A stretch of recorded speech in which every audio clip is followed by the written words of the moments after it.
Hey, what is up everyone? Today we got a pretty unique story. It's narrated by Frederick Surrey. Get cozy and watch till the end, guys. The dust settles differently on a world that has known war. Not the quick settling of ordinary dirt disturbed by wind or rain, but the slow, patient accumulation of centuries.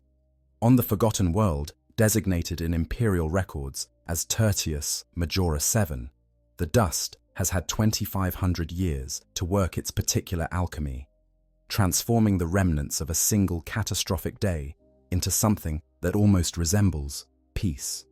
Almost. The battlefield sprawls across what was once a fertile valley, though you would never know it now. The land itself bears the scars of weapons that could crack open bunkers and boil rivers, the ground fused into strange glass formations where plasma met soil, where the heat of 1,000 suns was focused into beams thin as a finger. Rusted hulks of tanks jut from the earth like the ribs of buried leviathans, their markings long since scoured away by wind and time.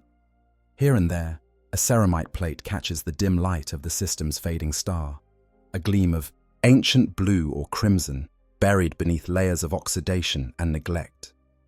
In the center of this graveyard of empires, half buried beneath a collapsed administrative building whose Gothic arches still reach toward the sky in defiant, broken fingers, something waits. Something that has been waiting for longer than most human settlements have existed.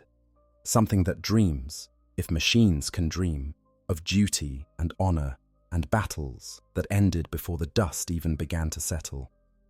The greenskins come to Tertius Majora 7, the way they come to most places, not with grand strategy or careful planning, but with the chaotic inevitability of a natural disaster. The hulk that deposits them in system is ancient even by Ork standards, a accretion of stolen ships and scrap welded together by what passes for Ork logic. It vomits out landing craft like a sick beast purging its stomach, sending dozens of ramshackle vessels screaming through the atmosphere on trails of black smoke and barely contained explosions. They come for the usual reasons. They come because there might be a fight. They come because there might be loot. They come because the boss said so, and what the boss says goes, at least until a bigger boss comes along. The particular warband that makes planetfall in the Old Valley doesn't have grand ambitions. They're not the vanguard of some massive green tide. They're scavengers, looters, the opportunistic fringe of a much larger horde that's currently occupied elsewhere, smashing its way through some unfortunate Imperial sector. But even scavengers can stumble upon treasures beyond their imagining. Before we follow the Orks into their discovery, before we witness the awakening that will shatter 25 centuries of silence, we need to understand exactly what it is they're going to find. We need to understand what a dreadnought is, what it means, and why finding one that's been sleeping for 2.5 millennia is an event that will echo through this corner of the galaxy in ways that neither the Orks nor their discovery could possibly predict. The walking tombs of the Adeptus Astartes. A dreadnought is not simply a weapon. To call it merely a war machine would be like calling a cathedral merely a building, or calling the ocean merely water. A dreadnought is a paradox wrapped in adamantium and ceramite, a fusion of the sacred and the profane, of mercy and cruelty, of honor and horror. At its most basic level, a dreadnought is an armored walker, standing anywhere from 12 to 15 feet tall, depending on the pattern, festooned with enough firepower to level city blocks. The classic Castroferum pattern, the most common type still in service with Space Marine chapters across the Imperium, presents a brutal efficiency of design. A sarcophagus at its center, heavily armored, arms that are not arms, but mounting points for weapons that would normally require vehicle platforms. Legs designed with surprising grace, allowing these massive machines to navigate terrain that would stop a tank cold. But the hardware, impressive as it is, tells only half the story. The other half is written in flesh and neural tissue, in the remnants of a space marine who has given more than his life to the Emperor's service. You see, Space Marines are phenomenally hard to kill. Their augmented bodies can survive wounds that would obliterate normal humans. They can fight on with organs destroyed, with bones shattered, with blood loss that would send an ordinary soldier into shock within seconds. But there are limits even to their resilience. Sometimes, a Space Marine is injured so catastrophically that even the advanced medical technology of the Imperium cannot restore him to fighting form. His spine might be crushed, his limbs might be gone, his lungs might be seared beyond function. In such cases, an apothecary faces a choice. He can grant the warrior the Emperor's peace, extracting his gene seed so that his genetic legacy might live on in future. Generations of Space Marines. This is considered an honorable death, a warrior's death. The fallen brother's name would be inscribed in the chapter's rolls of honor, his deeds remembered in the liturgies and rituals that bind the chapter to its past. Or, if the warrior has proven himself truly exceptional, if his tactical knowledge is considered too valuable to lose, if his combat record suggests that his service to the Emperor could continue even when his body cannot, the apothecary can recommend another path. A path that many consider an even greater honor than a warrior's death. Though whether it truly is an honor or a curse is a question that has haunted every Dreadnought pilot who has had time to contemplate their existence. The process of interment is brutal in its precision. What remains of the warrior's body, often just a torso with perhaps a head still attached, is suspended in a sarcophagus filled with amniotic fluid. This fluid is thick like oil and numbingly cold, sustaining the pilot while neural interface cables stab into what remains of their nervous system. These connections are so invasive, the pain so intense, that it can kill even a Space Marine through sheer shock. The pilot must be kept in a state between consciousness and unconsciousness during the process, aware enough that their nervous system responds to the connections being made, sedated enough that the agony doesn't stop their hearts. Once sealed inside, the pilot becomes one with the Dreadnought. They see through optical sensors that have been carefully calibrated to approximate normal vision, though the world always looks slightly flat, slightly wrong, filtered through mechanical eyes. They hear through audio receptors that pick up frequencies beyond human range, making every battlefield a cacophony of sounds, both familiar and alien. They feel the Dreadnought's movements as if the massive war machine were their own body, neural feedback creating phantom sensations in limbs that no longer exist. And they speak with voices that are no longer quite human. The Dreadnought's systems translate their thoughts into synthesized speech, a crackling, mechanical approximation of what their voice once was. Sometimes the systems have quirks. Laughter might come out as the cycling of autocannon ammunition.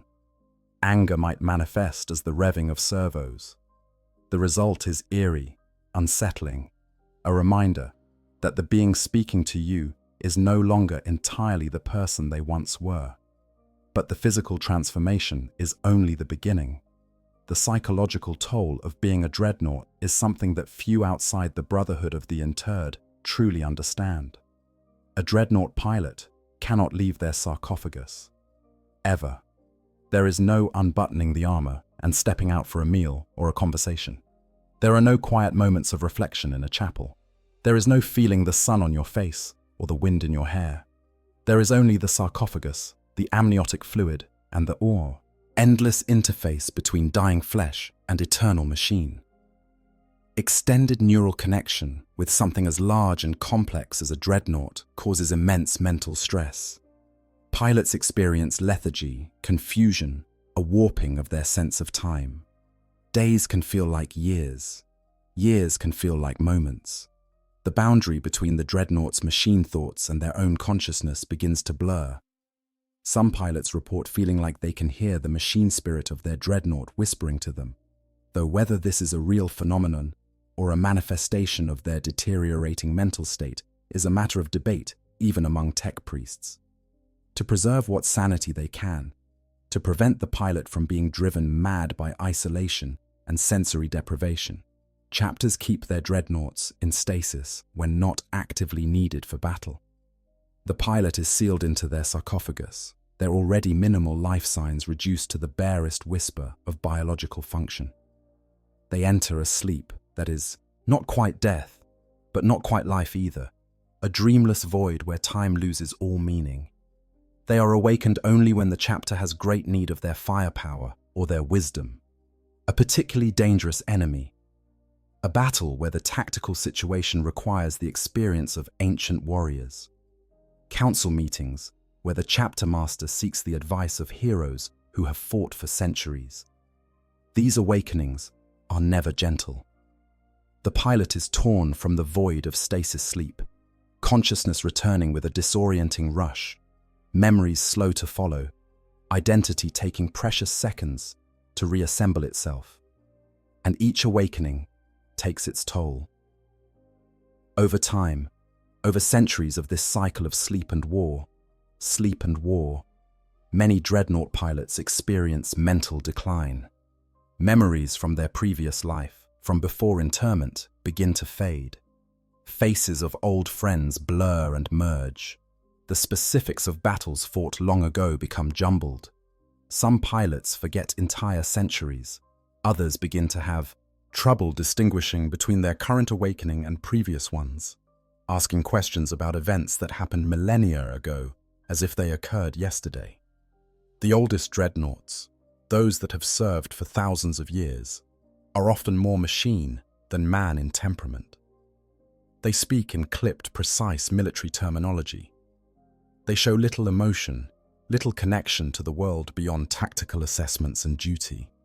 Whether this is because the machine has slowly overwritten their humanity, or because the pilots have learned to protect what remains of themselves by retreating into the cold comfort of military routine, no one can say for certain. The most famous dreadnought still in service is Bjorn the Fell-Handed of the Space Wolves, who fought during the Great Crusade and the Horus Heresy itself. He is over 10,000 years old, awakened only once per millennium under normal circumstances, or when his chapter faces a crisis that demands his ancient wisdom. Bjorn is lucid, aware, still recognizably the warrior he once was, though even he admits that the loneliness of his existence cuts deeper than any wound he received in battle. He has watched every friend he ever made turn to dust. He has seen his chapter change in ways he sometimes barely recognizes. He remembers a time when the Emperor walked among men, and now serves an Imperium that the Emperor would likely not recognize. Not all dreadnoughts maintain Bjorn's clarity. Some, like Murderfang of the Space Wolves, descend into madness, becoming berserker engines of destruction that must be carefully controlled, lest they rampage without discrimination. Others simply fade, their personalities eroding like stone under millennia of water, until what remains is barely more than an aggressive servitor with delusions of identity. This, then, is what a dreadnought truly is. Not just a war machine, but a prison. Not just a weapon, but a coffin for warriors who cannot die. An honor that is also a curse. A salvation that is also a slow, inexorable descent into something that is no longer quite human, no longer quite alive, but still desperately, achingly aware. Now, with that understanding, let us return to that forgotten battlefield on Tertius Majora 7, and to the particular dreadnought that has been dreaming its dreamless dreams beneath the rubble for longer than most civilizations endure. The warrior who became a tomb. His name, or at least the name he bore, when he walked on two legs of flesh and bone, was Arasmus Tarn. He was a sergeant in the Storm Herald's chapter, a second founding successor of the Ultramarines, whose fortress monastery orbited a gas giant in the Segmentum Obscurus. The Storm Heralds specialized in rapid deployment and void warfare, earning a reputation for arriving precisely where they were needed most, when they were needed most. Arasmus had served the chapter for 217 years, before the battle that would change everything. He had led his squad through campaigns against Orc hordes in the Grendel Stars, against Dark Eldar raiders in the Hadrian Depths, against heretic uprisings on 7 different worlds. His record was exemplary. His tactical acumen was noted in the chapter's records. His devotion to the Emperor was unquestionable. He was, by all accounts, the exemplar of what a space marine should be. The world that would become his tomb was not particularly important in the grand scheme of the Imperium. Tertius Majora 7 was a minor agri-world, its population numbering in the low millions, its primary export being a strain of protein-rich grain that grew well in the planet's nitrogen-rich soil. It paid its tithes on time. It caused no trouble. It was, in the way of thousands of such worlds across the Imperium, utterly unremarkable. Then the word-bearers came. The traitor legion that had helped plunge the Imperium into the nightmare of the Horus heresy had not grown weaker in the 10,000 years since their fall. If anything, their devotion to the dark gods had made them more terrible, more willing to commit acts of such profound blasphemy that even other Chaos Space Marines sometimes hesitated in their presence. They came to Tertius Majora 7 not for conquest, not for resources, but for something far more sinister. They came to conduct a ritual. The specifics of what they intended were never fully understood, lost in the fog of war and the subsequent purging of all records related to the event. What is known is that they needed a population, a world whose veils between reality and the warp were thin enough to tear, and time to complete their dark work. The Storm Heralds, along with elements from the Imperial Guard and a handful of other Space Marine chapters, were dispatched to stop them before the ritual could reach completion. The battle that followed was brutal, even by the standards of Space Marine warfare. The word-bearers had fortified their position with the fervor of true believers, turning the valley that would become a graveyard into a killing field of defensive positions, minefields, and concealed demon engines. The loyalist forces threw themselves at these defenses with the desperation of warriors who knew that failure meant not just defeat, but damnation for an entire world. Arasmus Tarn distinguished himself in the opening phase of the assault, leading his squad in a daring infiltration that destroyed a key defensive position and allowed Imperial tanks to advance. He fought his way through cultists and traitor guardsmen, his bolter speaking the Emperor's judgment, his chainsword singing its hymn of destruction. By all rights, he should have survived the day with new honors added to his record. Then the Hellbrute emerged from its bunker. Hellbrutes are the chaos equivalent of dreadnoughts, twisted mockeries of the noble warriors of the Imperium. Where a loyalist dreadnought is a fusion of man and machine designed to preserve a warrior's service, i.e., Hellbrute is a fusion of flesh, metal, and demonic energy that drives its pilot into screaming madness. They are kept chained between battles, their pilot's sanity long since fled, released only when their lords require maximum destruction with minimum concern for collateral damage. This particular Hellbrute had once been a word-bearer, though its name had been lost to the mutations that racked its sarcophagus. Its armor was a patchwork of scavenged plate and demonic growths, pustules that wept ichor across its surface, spines that jutted at impossible angles. Its weapons were equally corrupted, a power scourge that crackled with warp fire and a plasma cannon that seemed to draw its fuel from the screaming void between realities. It killed Arasmus Tarn's entire squad in the first 30 seconds of combat. Bolt rounds sparked harmlessly off its armor. Crack grenades left scorch marks but failed to penetrate its corrupted plate. The Hellbrute waded through their defensive fire like a man, walking through rain, its scourge lashing out to tear through ceramite and flesh alike. One strike caught Brother Matthias and liquefied everything inside his armor. Another wrapped around Brother Cato and crushed him until his armor ruptured and his gene-enhanced blood painted the ground in a wide arc. Erasmus threw himself at the beast with the fury of a warrior who has nothing left to lose. He mag-locked a crack grenade to the Hellbrute's chest and detonated it point blank, the explosion catching him in its radius. The blast destroyed his power armor's back-mounted reactor, sent shrapnel through both his legs, and crushed his lower spine. He felt something fundamental break inside himself, felt the neural connections that allowed him to move severing like cut cables. He should have died then. The Hellbrute's follow-up strike with its plasma cannon should have reduced him to a smear of carbonized tissue. But the grenade had done its work. the Hellbrute stumbled, its corrupted systems momentarily overwhelmed, and in that moment, a Vindicator tank's demolisher cannon spoke from across the battlefield. The shell caught the Hellbrute's center mass and destroyed it utterly, reducing the twisted war machine to components and demon flesh in a single catastrophic detonation.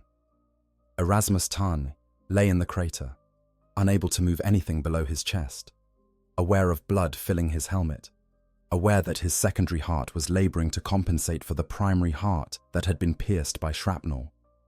He should have died there. He wanted to die there, to join his brothers in whatever afterlife awaited the Emperor's warriors. But the apothecary who found him had other ideas. Brother Apothecary Kirill had served the chapter for 300 years.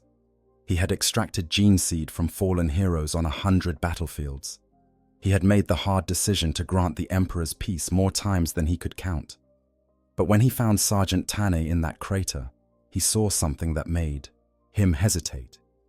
He saw a warrior who had fought a Hellbrute essentially alone, a sergeant who had stood his ground when retreat would have been tactically sound, a space marine whose record suggested that his death would be a profound loss to the chapter's accumulated wisdom and experience.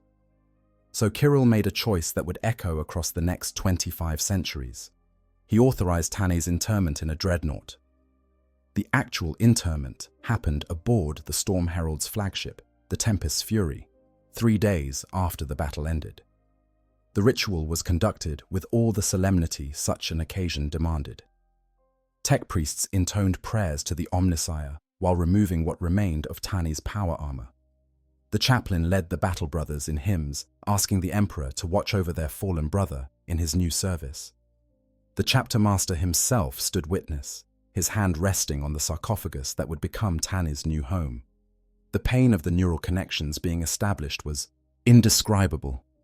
Arasmus Tarn had endured the agony of his original injuries, had felt bones break and organs rupture, but nothing had prepared him for the sensation of having his nervous system invaded by machines, of feeling metal tendrils burrow into the base of his brain, of experiencing his sense of self being stretched and pulled until it encompassed something vast and cold and utterly alien. He screamed, though the sound came out as static, through the Dreadnought's external speakers.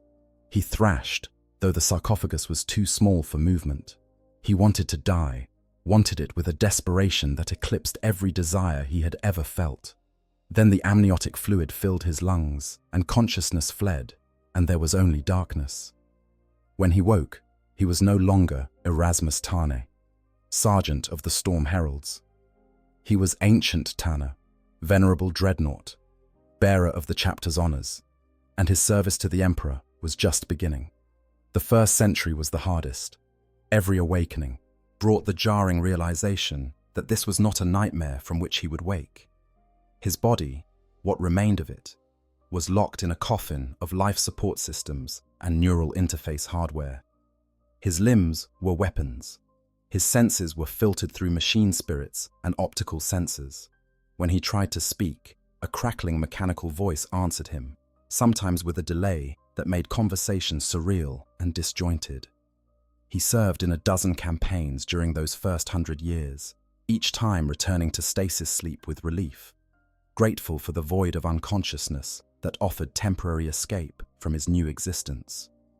The chapter's tech marines assured him that the disorientation would fade, that he would adjust, that many dreadnoughts grew to accept their new form. They were right, though the acceptance came at a price he had not anticipated. Gradually, almost imperceptibly, his memories of being fully human began to fade. The feeling of eating solid food became an abstract concept rather than a lived memory. The sensation of breathing air rather than amniotic fluid turned ghostly and uncertain. The faces of his brothers, from before his interment, grew hazy, features blurring together until he could no longer distinguish between Brother Matthias and Brother Cato, though he remembered they had both died fighting beside him. By his 3rd century as a dreadnought, Arasmus Tarn had become Ancient Tarn in more than just title. He found himself thinking in tactical parameters and firing solutions more naturally than in the language of human emotion. The younger battle brothers who sought his counsel received precise military advice, delivered in clipped, efficient sentences. The warmth, the humanity that had once characterized Sergeant Tanne's leadership style had been sanded away by centuries of sleep and war, until what remained was something harder, colder, more focused. But something of the man he had been remained. In quiet moments, between battles, in the instants before stasis sleep claimed him, he would remember a particular day on the training fields of the chapter's fortress monastery, sunlight reflecting off armor, the sound of his brother's laughter during a rare moment of levity. These memories were precious, fragile things, and he hoarded them like a miser hoards gold, knowing that each awakening might be the one where they finally crumbled to dust. The campaign that would leave him sleeping for 25 centuries began as a pursuit. The word-bearers, who had conducted their dark ritual on Tertius Majora 7, though defeated, had not been entirely destroyed. A portion of their force had escaped into the warp, and Imperial intelligence suggested they were returning to the same system, perhaps to complete whatever work they had started. The Storm Heralds were dispatched to stop them, ancient Tani awakened from stasis to provide both firepower and tactical wisdom. The chapter master, now in his 4th century of service, still remembered Sergeant Tani and had great respect for the Dreadnought he had become. But intelligence is rarely perfect, and the word-bearer's return was not what it seemed. What Imperial forces found on Tertius Majora 7 was not an army preparing to complete a ritual, but a trap. The word-bearers had seeded the world with scrap code, demon logic viruses that lay dormant in every piece of Imperial technology left behind from the previous battle. When the Storm Heralds made planetfall, when their systems began interfacing with the ancient comm relays and data nodes, the trap sprang shut. The scrap code didn't just corrupt their systems, it called something from the warp, a demonic intelligence that began manifesting across the battlefield, using the abandoned war machines as vessels for its malice. Tanks that had sat silent for months suddenly lurched to life, their weapons turning on the very forces that had crewed them. Servitors went berserk. Even some of the simpler machine spirits became erratic and dangerous. Ancient Tarn fought in the center of the maelstrom, his assault cannon chewing through demon-possessed vehicles, while his power fist crushed anything that came close. He was ancient by this point, having served for over 500 years since his interment, and he fought with the precision of a warrior who had long since moved beyond fear or hesitation. But even a dreadnought has limits. The demon that manifested in the wreckage of an old manufactorum was not content to possess vehicles. It wanted a challenge, wanted to test itself against the Storm Herald's ancient warrior. It came for Tane in a wave of corrupted technology. Servo skulls fused into a screaming mass. Repair servitors wielding tools that had been twisted into weapons of torture. The fight was brutal.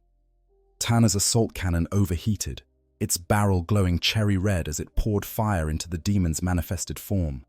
His power fist shattered constructs and crushed metal. But for every piece he destroyed, the demon pulled more material from the ruins, adding to its mass, growing larger and more terrible. Then the building collapsed. Not from the battle, though the structural damage certainly contributed.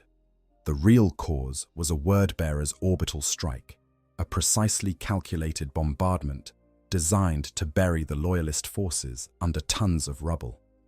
The demon vanished, its manifestation disrupted by the sheer violence of the collapse. But ancient Tani, caught in the center of the falling structure, found himself buried under debris that would take days to clear. His power cells were damaged in the collapse. His life support systems, compromised by the demon's attack, began failing. The amniotic fluid that sustained him was leaking from microfractures in his sarcophagus.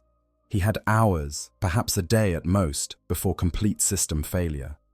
The Storm Heralds, fighting on other parts of the battlefield, did not know he had fallen. Their comm systems were still corrupted by scrap code. Their ability to coordinate was compromised. By the time they fought through to where he should have been, the ruins had settled, the dust had begun its long work of burial, and sensor returns suggested nothing but destroyed buildings and broken war machines. Ancient Tani was logged as destroyed in action. The chapter mourned him in their own way, adding his name to the rolls of the fallen, celebrating his half-millennium of service. A replacement Dreadnought chassis was prepared for the next warrior who would earn the honor of interment. But beneath the rubble, Tane was not quite dead. His sarcophagus, for all its damage, had one system that remained functional: emergency stasis. It was designed for exactly this kind of situation, to preserve a critically wounded Dreadnought pilot until recovery teams could reach them. The system drew power from a backup reactor that could sustain basic functions for months, even years, if necessary. What the designers had not anticipated was that the system might need to function for centuries, or, as it turned out, for 2.5 millennia. The stasis field activated automatically when Tana's life signs dropped below critical thresholds. One moment he was aware, struggling to call for help through corrupted comm channels. The next moment, there was nothing. Not sleep, not unconsciousness, but a cessation of time itself. His biological processes slowed to the point where they might as well have stopped. His awareness, such as it was, dissolved into a grey void where neither thought nor sensation existed. And there he waited, dreamless and deathless, while empires rose and fell, while the Imperium itself changed in ways both subtle and profound, while the Storm Herald's chapter fought and died, and was eventually declared lost to the void when their fortress monastery vanished, along with the gas giant it orbited during a catastrophic warp storm. I have to pause here for a moment because this aspect of Dreadnought lore genuinely disturbs me more than almost anything. We talk a lot about grimdark in this setting, about how everything is suffering, there's only war, but there's something uniquely terrifying about the Dreadnoughts that gets under my skin. These were heroes, warriors who had given everything, who deserved rest, deserved peace, and instead they're locked in a metal coffin, woken up only to fight, forced to watch everyone they ever knew turn to dust, while they persist in this half-life existence. The Imperium calls it an honor, but honestly, it feels like one of the cruelest fates imaginable. But anyways, let's get back to what happens. 2,500 years passed. The galaxy moved on without him, but the stasis field held.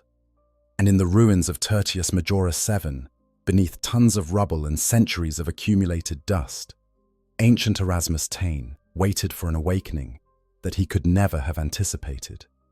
An awakening that would come not at the hands of his battle brothers, not through the careful ministrations of tech priests who understood the sacred rituals of Dreadnought reactivation, but through the fumbling, enthusiastic, and utterly chaotic intervention of an Ork scavenging party that had no idea what they were about to unleash. The long sleep and the changing galaxy. To understand the scale of time that passed while ancient Tani slept his dreamless sleep, we need to step back and consider what 2,500 years means in the context of human civilization. Even human civilization as vast and enduring as the Imperium of man. 25 centuries ago, measured from present-day imperial chronology, puts us somewhere in the 38th Millennium. The Imperium was fighting different wars then, against different enemies. Chapters that exist now had not yet been founded. Chapters that were famous then have long since been destroyed or gone renegade. Forge worlds that churned out weapons for those ancient conflicts are now nothing but ash and radiation. The very nature of the Imperium's struggles had evolved. When Tarn first closed his eyes in stasis, the galaxy was embroiled in different campaigns, different crusades, different desperate holding actions against the darkness. The specific names and places change, but the fundamental reality remains the same. Humanity stands perpetually on the brink, fighting an endless war against enemies that vastly outnumber it. But in the specific details, everything had changed. The Storm Heralds, chapter that Tana had served with such devotion, was gone. Their fortress monastery, that magnificent structure that had orbited the gas giant Tempestus Prime, had been swallowed by warp, Storms 700 years after Tane's disappearance. The few surviving battle brothers had either been absorbed into other chapters or had died in desperate last stands, true to their nature to the very end. Their successor chapters still existed, scattered across the Imperium, each one carrying fragments of the Storm Herald's legacy in their heraldry, their combat doctrines, their sacred litanies. But the chapter that Tane would have recognized, the chapter whose halls he had walked, whose brothers he had fought beside, was no more. The world of Tertius Majora. Seven itself had been reclaimed by the Imperium 3 times in the intervening centuries, lost to Xenos incursions twice, and finally classified as a death world too dangerous for permanent settlement after the last reclamation attempt ended in disaster. The ruins of the old battle, including the collapsed building that housed Tanner's tomb, were considered haunted by Imperial settlers who occasionally tried to establish outposts in the surrounding territory. They weren't entirely wrong. The area where the major battle had taken place, that valley of shattered war machines and broken Gothic architecture, had indeed become a place where the boundary between reality and the warp was thin. Not thin enough to tear without ritual intervention, but thin enough that strange things happened there. Shadows that moved independent of light sources, sounds that had no origin, the occasional manifestation of minor warp entities that were quickly dispersed by daylight. Sensible humans avoided the place. But Orks have never been particularly sensible. The warband that made planetfall on Tertius Majora 7 in the year 935 Boilnot 41 was led by a boss named Gruck Facebeater, though his real name was considerably longer and consisted mostly of titles he had either earned through combat or simply claimed because he liked how they sounded. Gruck was a big orc, even by orc standards, standing nearly 10 feet tall when he bothered to stand up straight, his bulk augmented by plates of scavenged armor bolted directly to his hide. He commanded roughly 500 orcs of various sizes and temperaments, along with the usual assortment of Gretchen slaves and squigs that seemed to accumulate around any orc force like barnacles on a ship's hull. His warband was part of a larger green tide that had been rampaging through the sector for the better part of a decade, smashing Imperial worlds and looting everything that wasn't nailed down, and stealing the nails too, if they looked particularly good. But Gruck's portion of the larger horde had gotten separated during a particularly chaotic space battle. Their transport, a looted Imperial freighter that the Orks had improved with additional engines and guns in ways that made tech priests weep, had taken damage and limped to the nearest planet that looked like it might have salvage worth taking. That planet happened to be Tertius Majora 7. Gruck was not particularly pleased with what his mech boys told him about the world. It was thin on population, thin on resources, and the salvage was ancient enough that most of it would be corroded junk. But they were stuck here until the mech boys could repair their ship's damaged warp drive, assuming they could find the parts they needed, assuming the parts they found would work, assuming the whole thing didn't just explode when they tried to use it. Such assumptions were the closest Orks came to optimistic planning. So Gruck did what any Ork boss would do in such circumstances. He ordered his boys to spread out and loot everything they could find. Maybe they'd get lucky and find something good. Maybe they'd find someone to fight.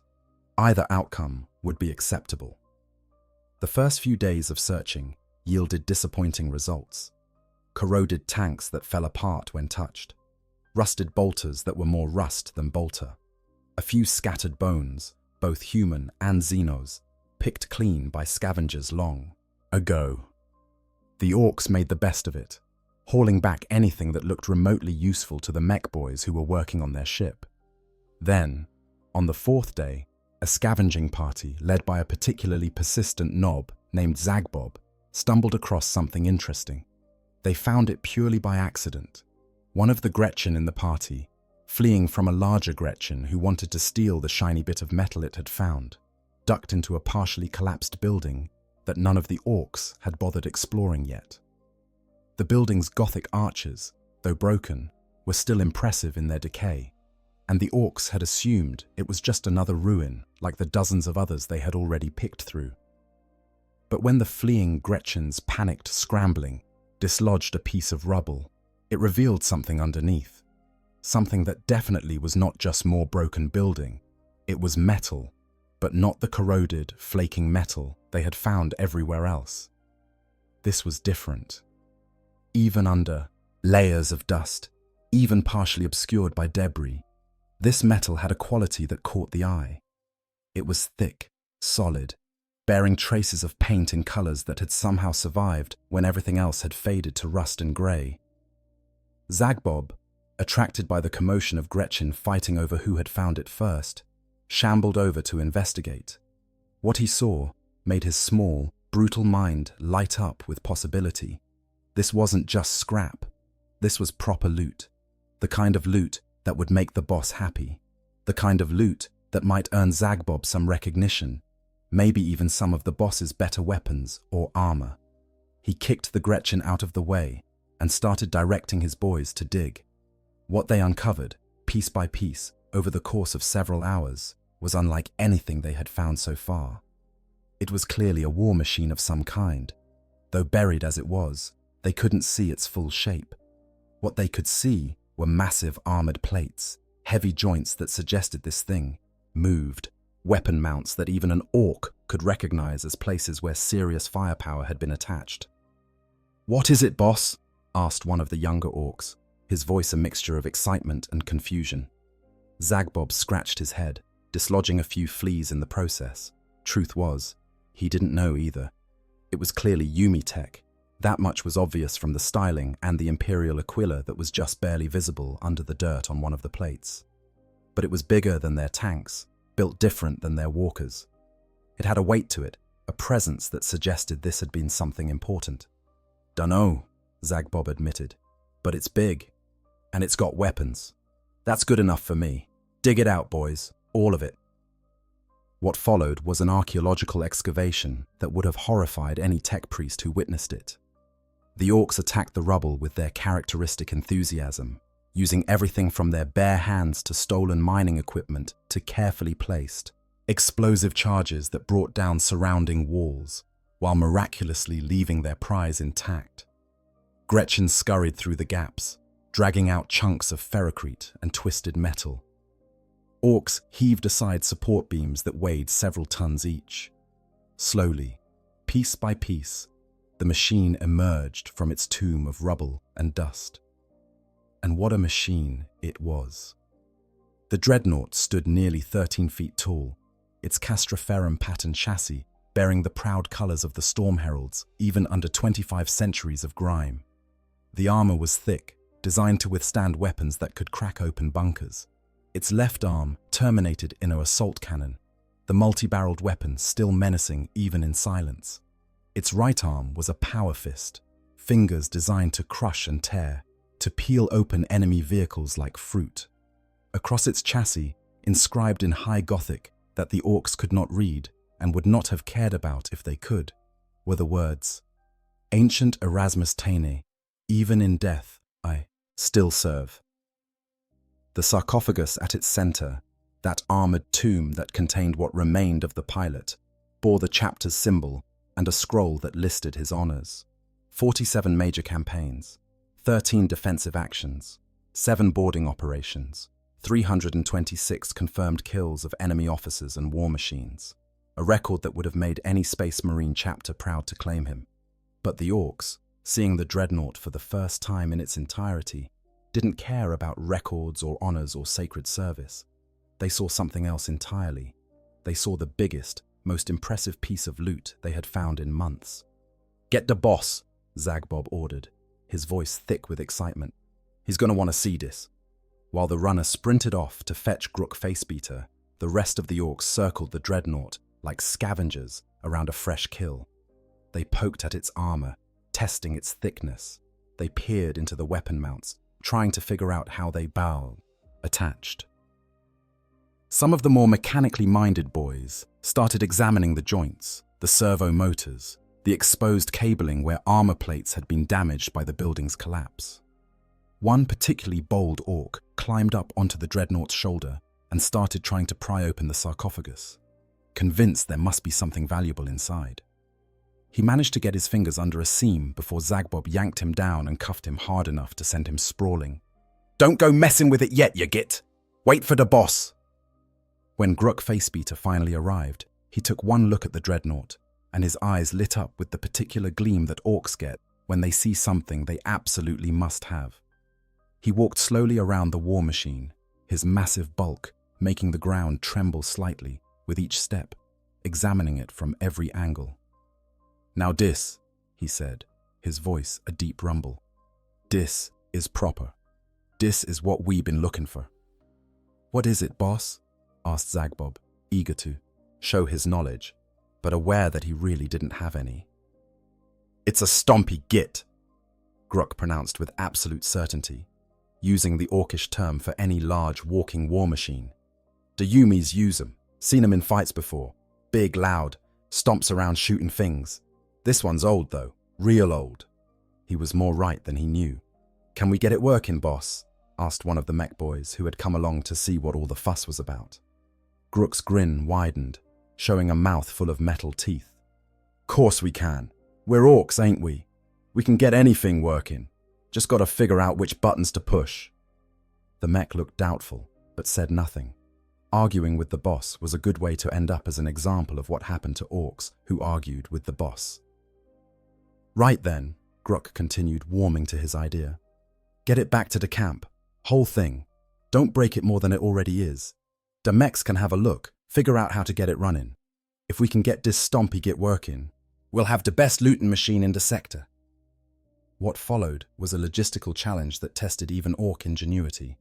The Dreadnought weighed several tons.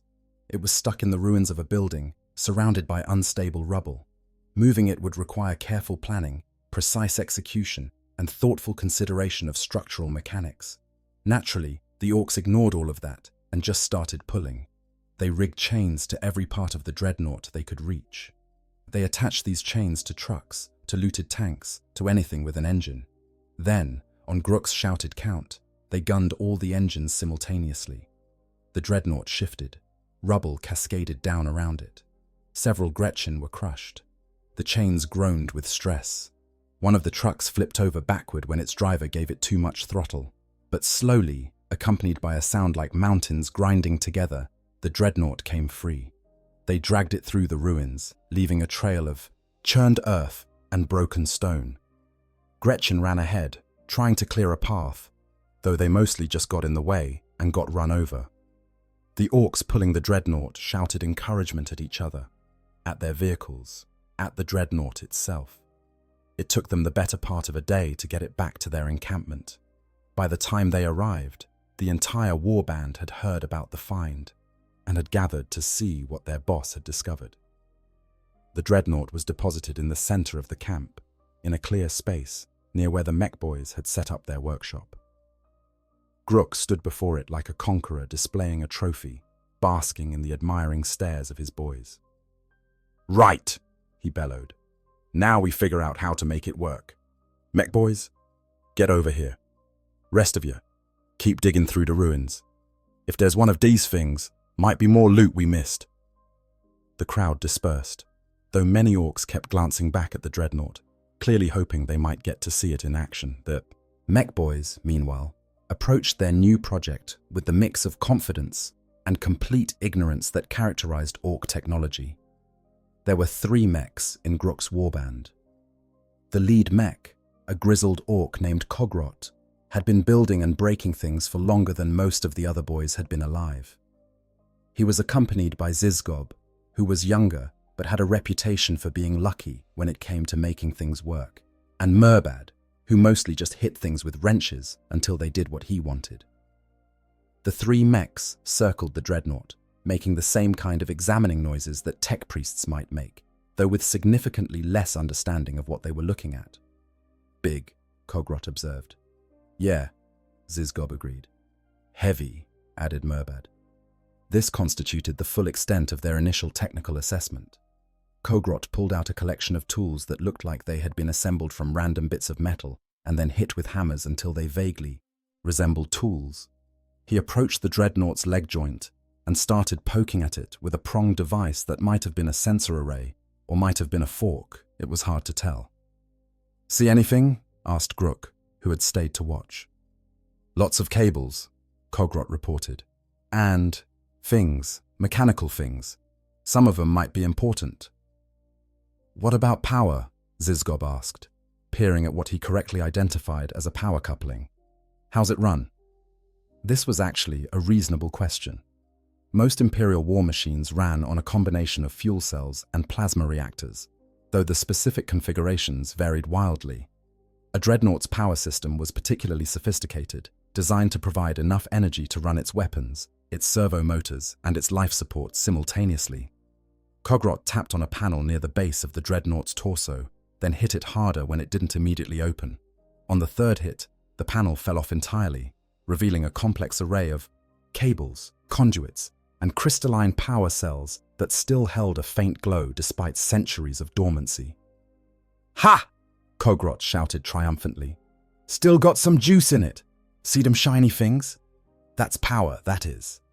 This assessment was, remarkably, mostly correct.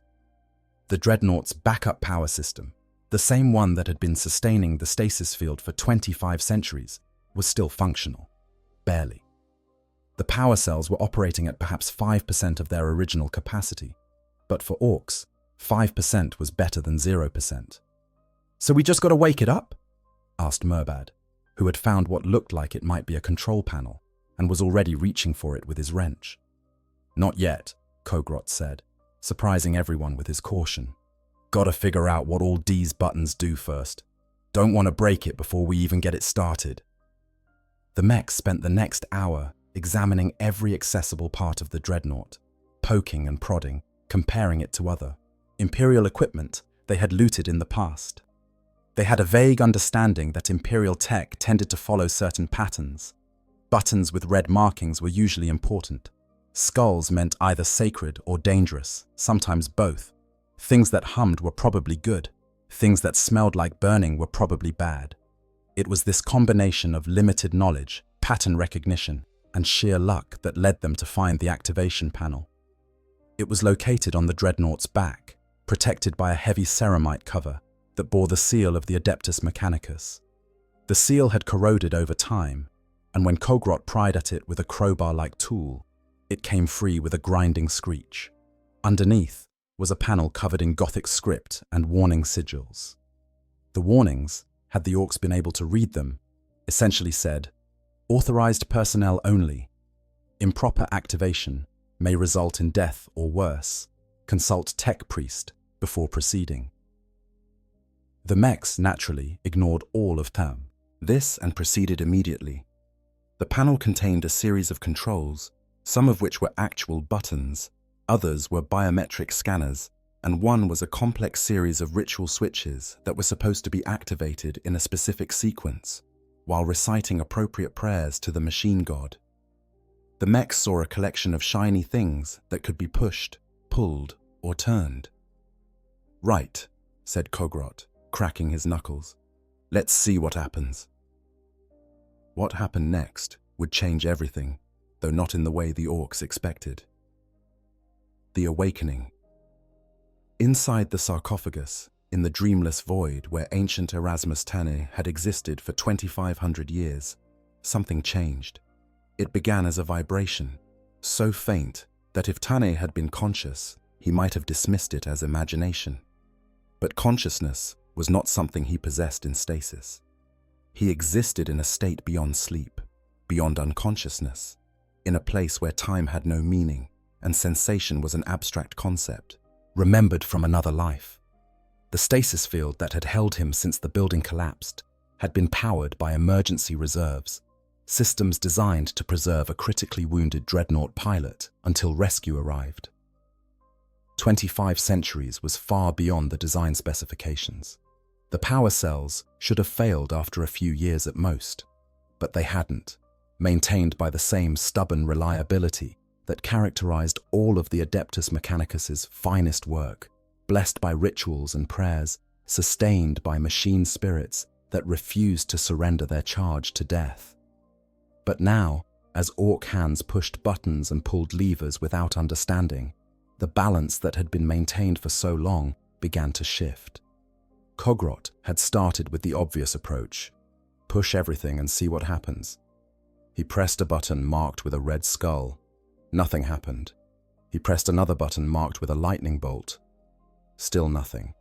He tried a third button, this one marked with text he couldn't read that said, "Stasis field deactivation, authorized personnel only." That button actually did something. Deep within the Dreadnought systems, circuits that had been dormant for millennia suddenly received power. The stasis field generator, that miraculous piece of technology that had kept Arasmus Tarn suspended between life and death, received a signal it had been designed to recognize: shutdown command. The field didn't collapse all at once. That would have killed the pilot instantly, the shock of suddenly returning to full consciousness after such a long suspension. Instead, it began a graduated shutdown sequence, reducing the field intensity gradually, allowing the pilot's biological processes to restart in stages. If this had been done by trained tech priests, if the proper rituals had been observed, if the Dreadnought had been in a proper maintenance facility, the awakening would have been carefully managed. Stimulants would have been injected into the amniotic fluid. Neural connections would have been tested and calibrated.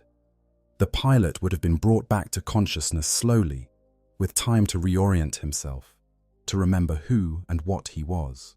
Instead, the awakening happened in the dirt of an Orc encampment, with 3 mech boys, who had absolutely no idea what they were doing, standing around pushing random buttons. The first system that came online was the Dreadnought's external sensors. The optical receivers that served as Tarn's eyes flickered to life, though what they saw was mostly darkness, the occasional blur of movement as Orcs walked past. Audio receptors crackled with static before clearing enough to pick up voices, deep and guttural, speaking a language that Tarna's consciousness was not yet awake enough to process. The second system was the neural interface, and this was where things became complicated. The neural connections that linked Tarn's remains to the Dreadnought systems had been dormant for so long that the initial jolt of reconnection was like being struck by lightning. Inside the sarcophagus, Tarn's body, what little remained of it, convulsed. His eyelids flew open, staring at nothing in the darkness of the fluid-filled chamber. His mouth opened in a scream that emerged as bubbles in the amniotic fluid. Pain.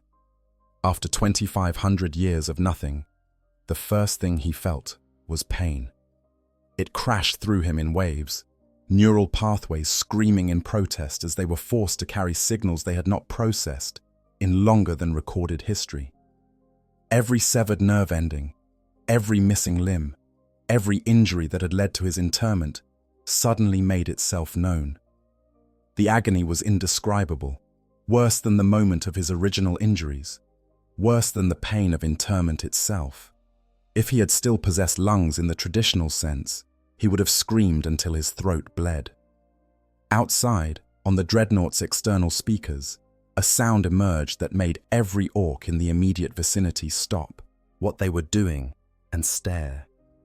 It was not quite a scream, not quite static, but something in between. A mechanical shriek that held just enough humanity in it to be deeply unsettling. "What does Og?"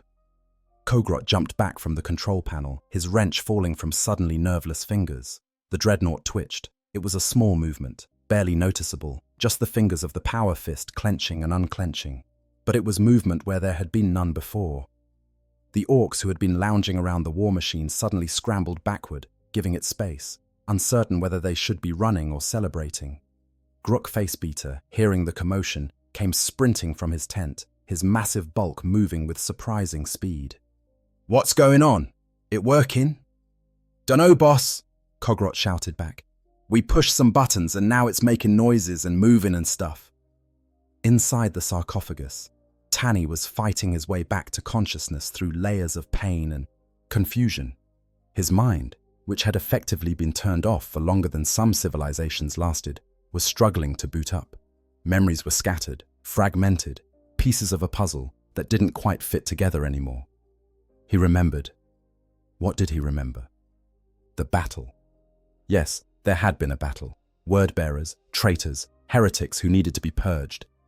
He remembered fighting, remembered the weight of his power fist crushing corrupted metal and demonic flesh, remembered the building collapsing, remembered darkness and pain and the slow fade into unconsciousness. But how long ago had that been? Hours? Days? His sense of time was completely gone, eroded by the stasis that had held him. For all he knew, he had been under for minutes. Rescue teams should be coming. His battle brothers would dig him out, the tech priests would repair his damaged systems, and he would return to the fight. Except, something was wrong. The voices he was hearing through his audio receptors weren't speaking Gothic. They weren't speaking any language he recognized. The sounds were harsh, guttural, more like animal noises than human speech. And the things he was dimly seeing through his optical sensors as they struggled to focus, those weren't space marines. Those weren't even human. Those were... Full consciousness slammed into him like a physical blow. Those were Orks. The realization brought a surge of neural activity that forced more systems online. The Dreadnought's servo motors, which had been locked in place for 25 centuries, suddenly received power. They groaned in protest, aged lubricants thick with time, but they responded. The assault cannon mounted on the left arm whirred as its barrels began to rotate, dust falling from the mechanism like ancient snow.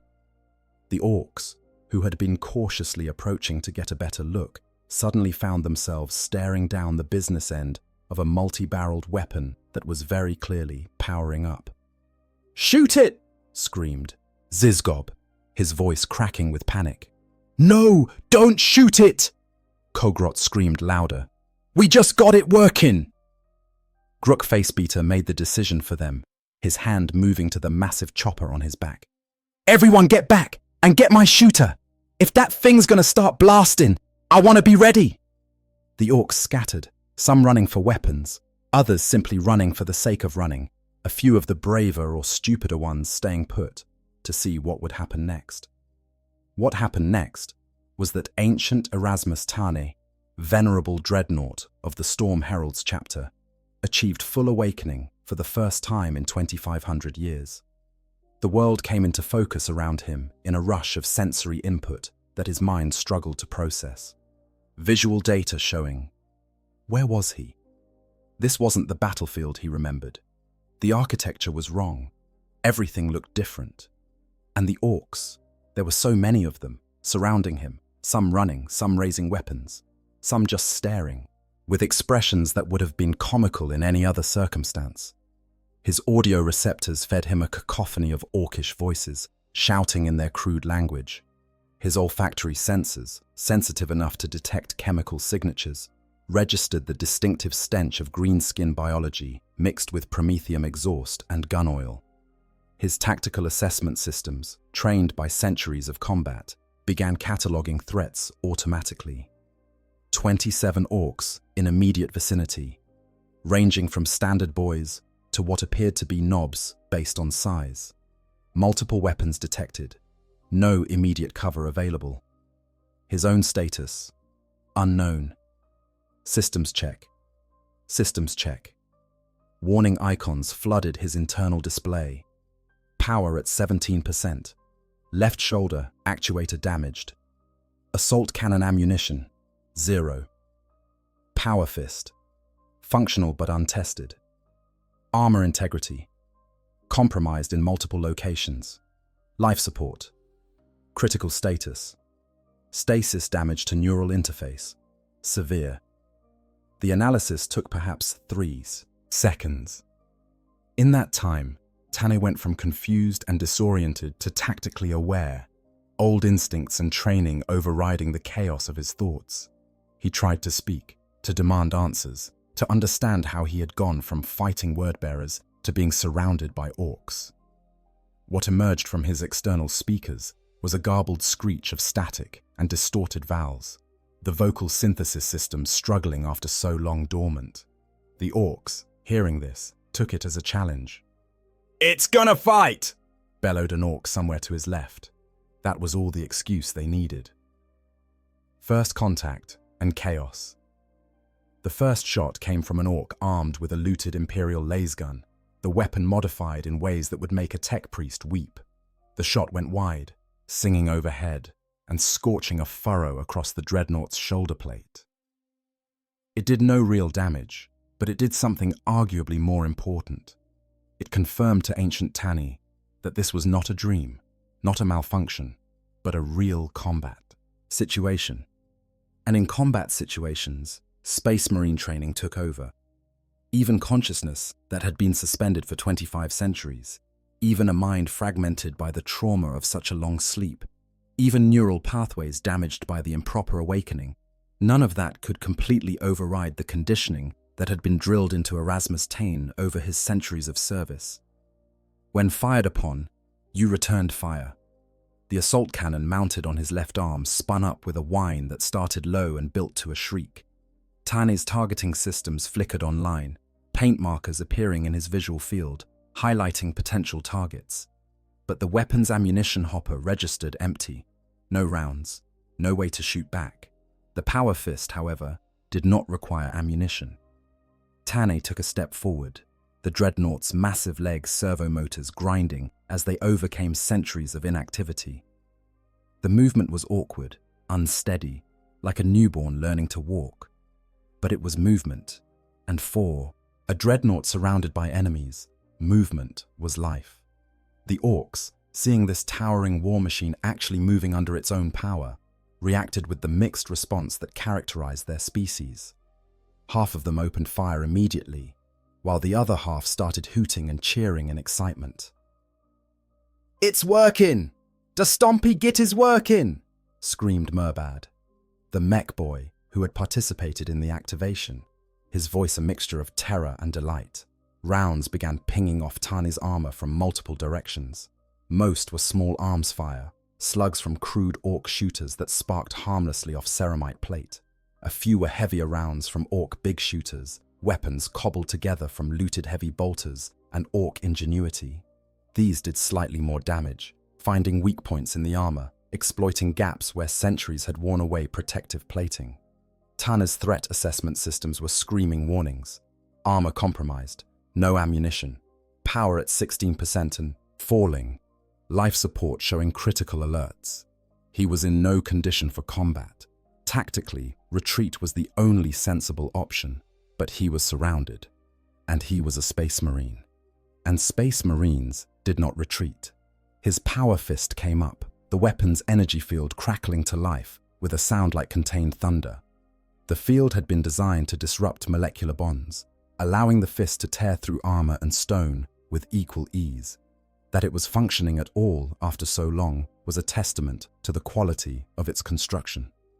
Tarn turned toward the nearest concentration of orcs, his movements still unsteady, but gaining coordination with each passing second.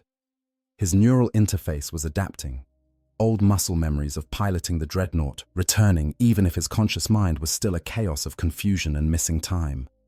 "At me, boys!" Grook Facebeater had armed himself with a massive shooter cobbled together from what looked like 3 heavy bolters welded side by side. "Don't let it get away! This is our loot!" The orc boss's bellow was accompanied by a sustained burst from his weapon, rounds stitching across Tarn's chest plate in a line of sparks and ricochets. One round found a gap in the armor and penetrated deep enough to sever a secondary power conduit. Tarn's internal display lit up with another warning, power dropping to 14%. But he was close enough now. The power fist came down in a wide arc, not aimed at any specific orc, but simply swung in a broad sweep designed to clear space. 3 orcs in the weapon's path tried to dodge, too slow, caught by the crackling field. The effect was instantaneous and horrifying. The energy disrupted their molecular structure at the point of contact, their bodies simply coming apart, reduced to component elements in a shower of green mist and armor fragments. The other orcs, seeing this, responded exactly as orcs always responded to overwhelming violence. They got angry and charged. "Get it! Get it! It's hurting the boys!" The war cry came from multiple throats simultaneously, that peculiar orc mentality that saw dead companions as motivation rather than warning. They surged forward in a green wave, choppers raised, roaring challenges that needed no translation. Tarn swung his power fist again, the movement still slow, still uncertain, but effective. Each impact sent orcs flying, or dissolving, or simply ceasing to exist. The Dreadnought's enhanced strength, even at fractional power, was more than enough to turn greenskins into debris. But they kept coming. For every orc the power fist destroyed, 2 more seemed to take its place. They swarmed over the Dreadnought like ants over a beetle, climbing up its legs, battering at its armor with their crude weapons, looking for weak points. Choppers scraped against ceramite. Stick bombs were slapped against joints. A particularly brave or insane orc managed to reach the Dreadnought's shoulder and started trying to pry open access panels with his bare hands. Tarn tried to shake them off, tried to turn and crush them, but his movements were still too slow, his coordination still compromised by the catastrophic awakening. For every orc he dislodged, others found purchase. They were like parasites, persistent and numerous. Inside the sarcophagus, surrounded by amniotic fluid, what remained of Arasmus Tarn's body was struggling. The life support systems were failing, multiple indicators showing critical status. The neural interface was feeding him too much information too quickly, overwhelming his barely conscious mind. Pain from damaged connections, mixed with tactical data, memory fragments, and the sheer sensory overload of being awake after so long dormant. He was drowning in stimuli, and somewhere in the depths of his fragmented consciousness, a thought emerged that was more instinct than rational consideration. He could not win this fight. But another thought, deeper and more fundamental, pushed back against that assessment. He was a space marine. Even in death, he still served. There was no surrender. There was no retreat. There was only war. The Dreadnought lurched forward, crushing an orc under its massive foot without even noticing, moving toward the largest concentration of enemies. If he was going to fall, he would fall with his weapons active and his enemies destroyed. It was what he had been built for, what he had been remade for, what he had served for across centuries of warfare. Then, Gruk Facebeater made his move. The orc boss had been circling, looking for an opening, and he found it when Tarn became fixated on the boys swarming his legs.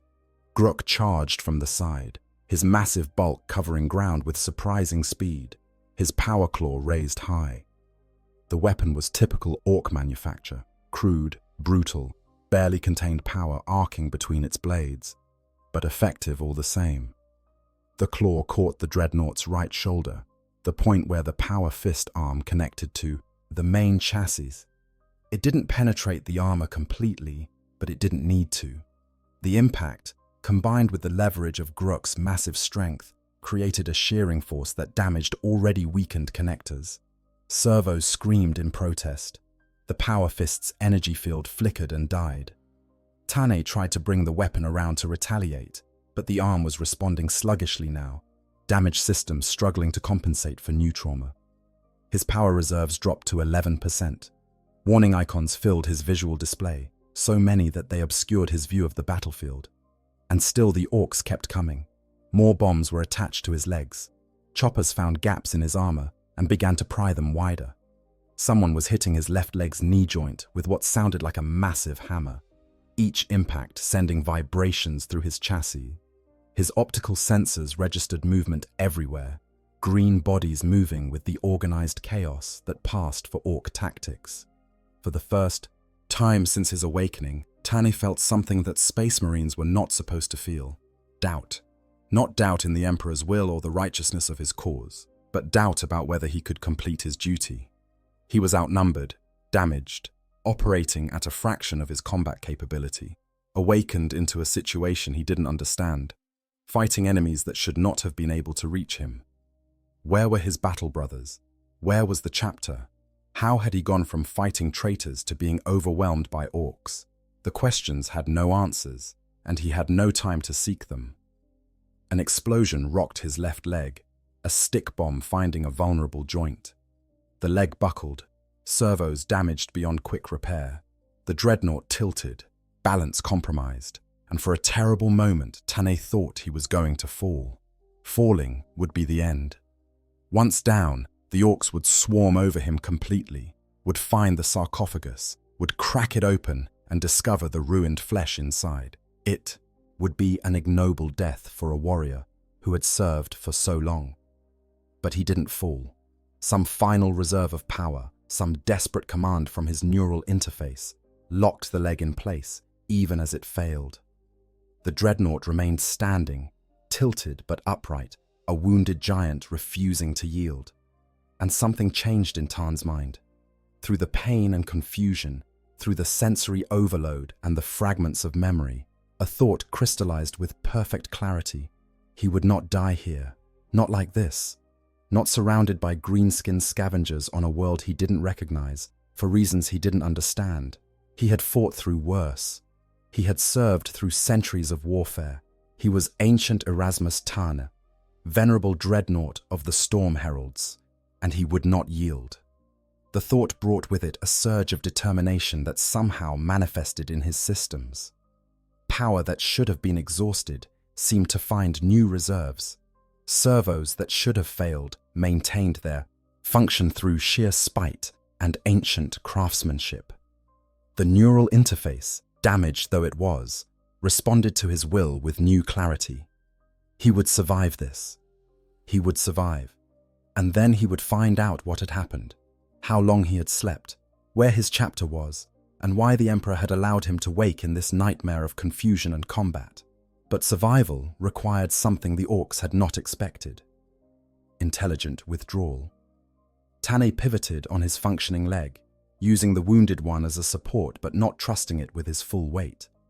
The movement brought his assault cannon, empty though it was, to bear on the largest group of Orks. They saw the weapon's barrels, still spinning from the earlier activation attempt, and assumed it was about to fire. They scattered, diving for cover, shouting warnings. In that moment of disruption, Tane moved. He didn't run. A Dreadnought cannot run in the traditional sense, and his damage made even normal movement difficult. But he moved with purpose, stepping over and through Orks who were slow to react, heading for the edge of the encampment where the ruins began. "It's getting away!" Grook roared, his voice carrying across the camp. "After it! Don't let the loot escape!" But getting away turned out to be more complicated than Tane had anticipated. His damaged leg meant he could barely maintain walking speed, let alone evade pursuit. The Orks, angry and excited, were swarming after him like a pack of predators who had tasted blood. And his power reserves were now at 9% and dropping. He needed cover. He needed time to assess his situation properly. He needed to understand what was happening. The ruins offered possibilities if he could reach them. Buildings, collapsed though they were, provided obstacles that would slow the Orks more than they would slow him. Debris could be used as improvised weapons. And somewhere in those ruins, somewhere in what his fragmenting memory suggested might be familiar territory, there might be answers. He stumbled into the ruin's edge, his functional arm sweeping aside a corroded tank hulk that had been there so long it had become part of the landscape. Behind him, the Orks poured forward, their war cries echoing off broken walls. This was not the battle Tane had expected when he awakened. It was not even a battle he understood. But it was a battle, and for now, that would have to be enough. The chase was on, and the outcome was far from certain. Confusion and combat. The ruins of what had once been a thriving Imperial settlement provided Tarn with his first real advantage since awakening. The Orks, for all their enthusiasm, were not particularly good at coordinated pursuit through difficult terrain. They scattered into smaller groups, some following his obvious trail of crushed debris and dragging footprints, others branching off to try to cut him off, a few simply wandering off because something shiny caught their attention. Tane used every second of this disorganization to put distance between himself and his pursuers.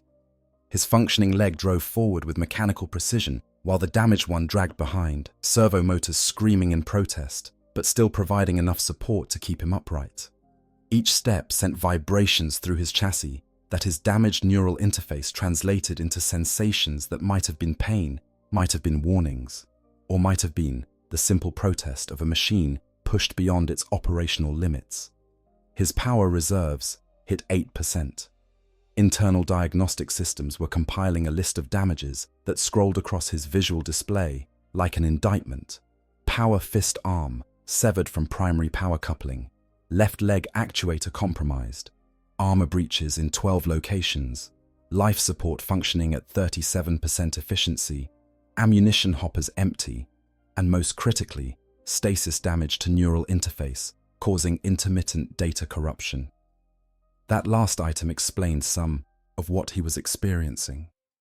The thoughts that wouldn't quite form correctly, the memories that seemed to slip away when he tried to grasp them, the sense that his consciousness was operating through layers of interference, as if his thoughts had to travel through static to reach him.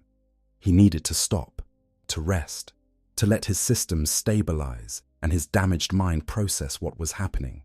But stopping meant dying, and Tarn was not ready to die. Not yet. Not until he understood.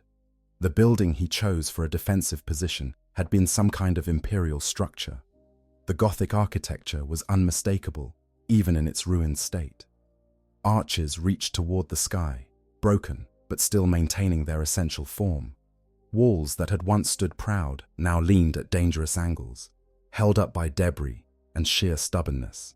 It would provide cover, choke points, and most importantly, it would force the Orks to come at him in smaller groups where his power fist, damaged though it was, might still prove decisive. He positioned himself in what had once been a main hall, his back to a wall that still seemed structurally sound. His optical sensors tracked multiple access points where the Orks might enter. His tactical assessment systems began calculating fields of fire, optimal defensive angles, probability of being overwhelmed. The numbers were not encouraging. Then the first Ork appeared in the doorway, and thinking time was over. This one was smaller than average, which meant it was still larger than a normal human. It carried a chopper in one hand and some kind of improvised firearm in the other. When it saw the Dreadnought, it let out a delighted whoop and charged. Tarn's power fist caught it mid-charge, the energy field flickering but still functional enough to reduce the Ork to its constituent elements. The corpse hadn't even finished hitting the ground when 3 more Orks piled through the same entrance. These were slightly more cautious, or at least they tried to, use the doorframe as cover while they fired. Their weapons chewed at the walls and sent chips of stone flying. But the shots that found Tarn's armor were nuisance rather than threat. He waited, conserving power, until they committed to entering the room properly.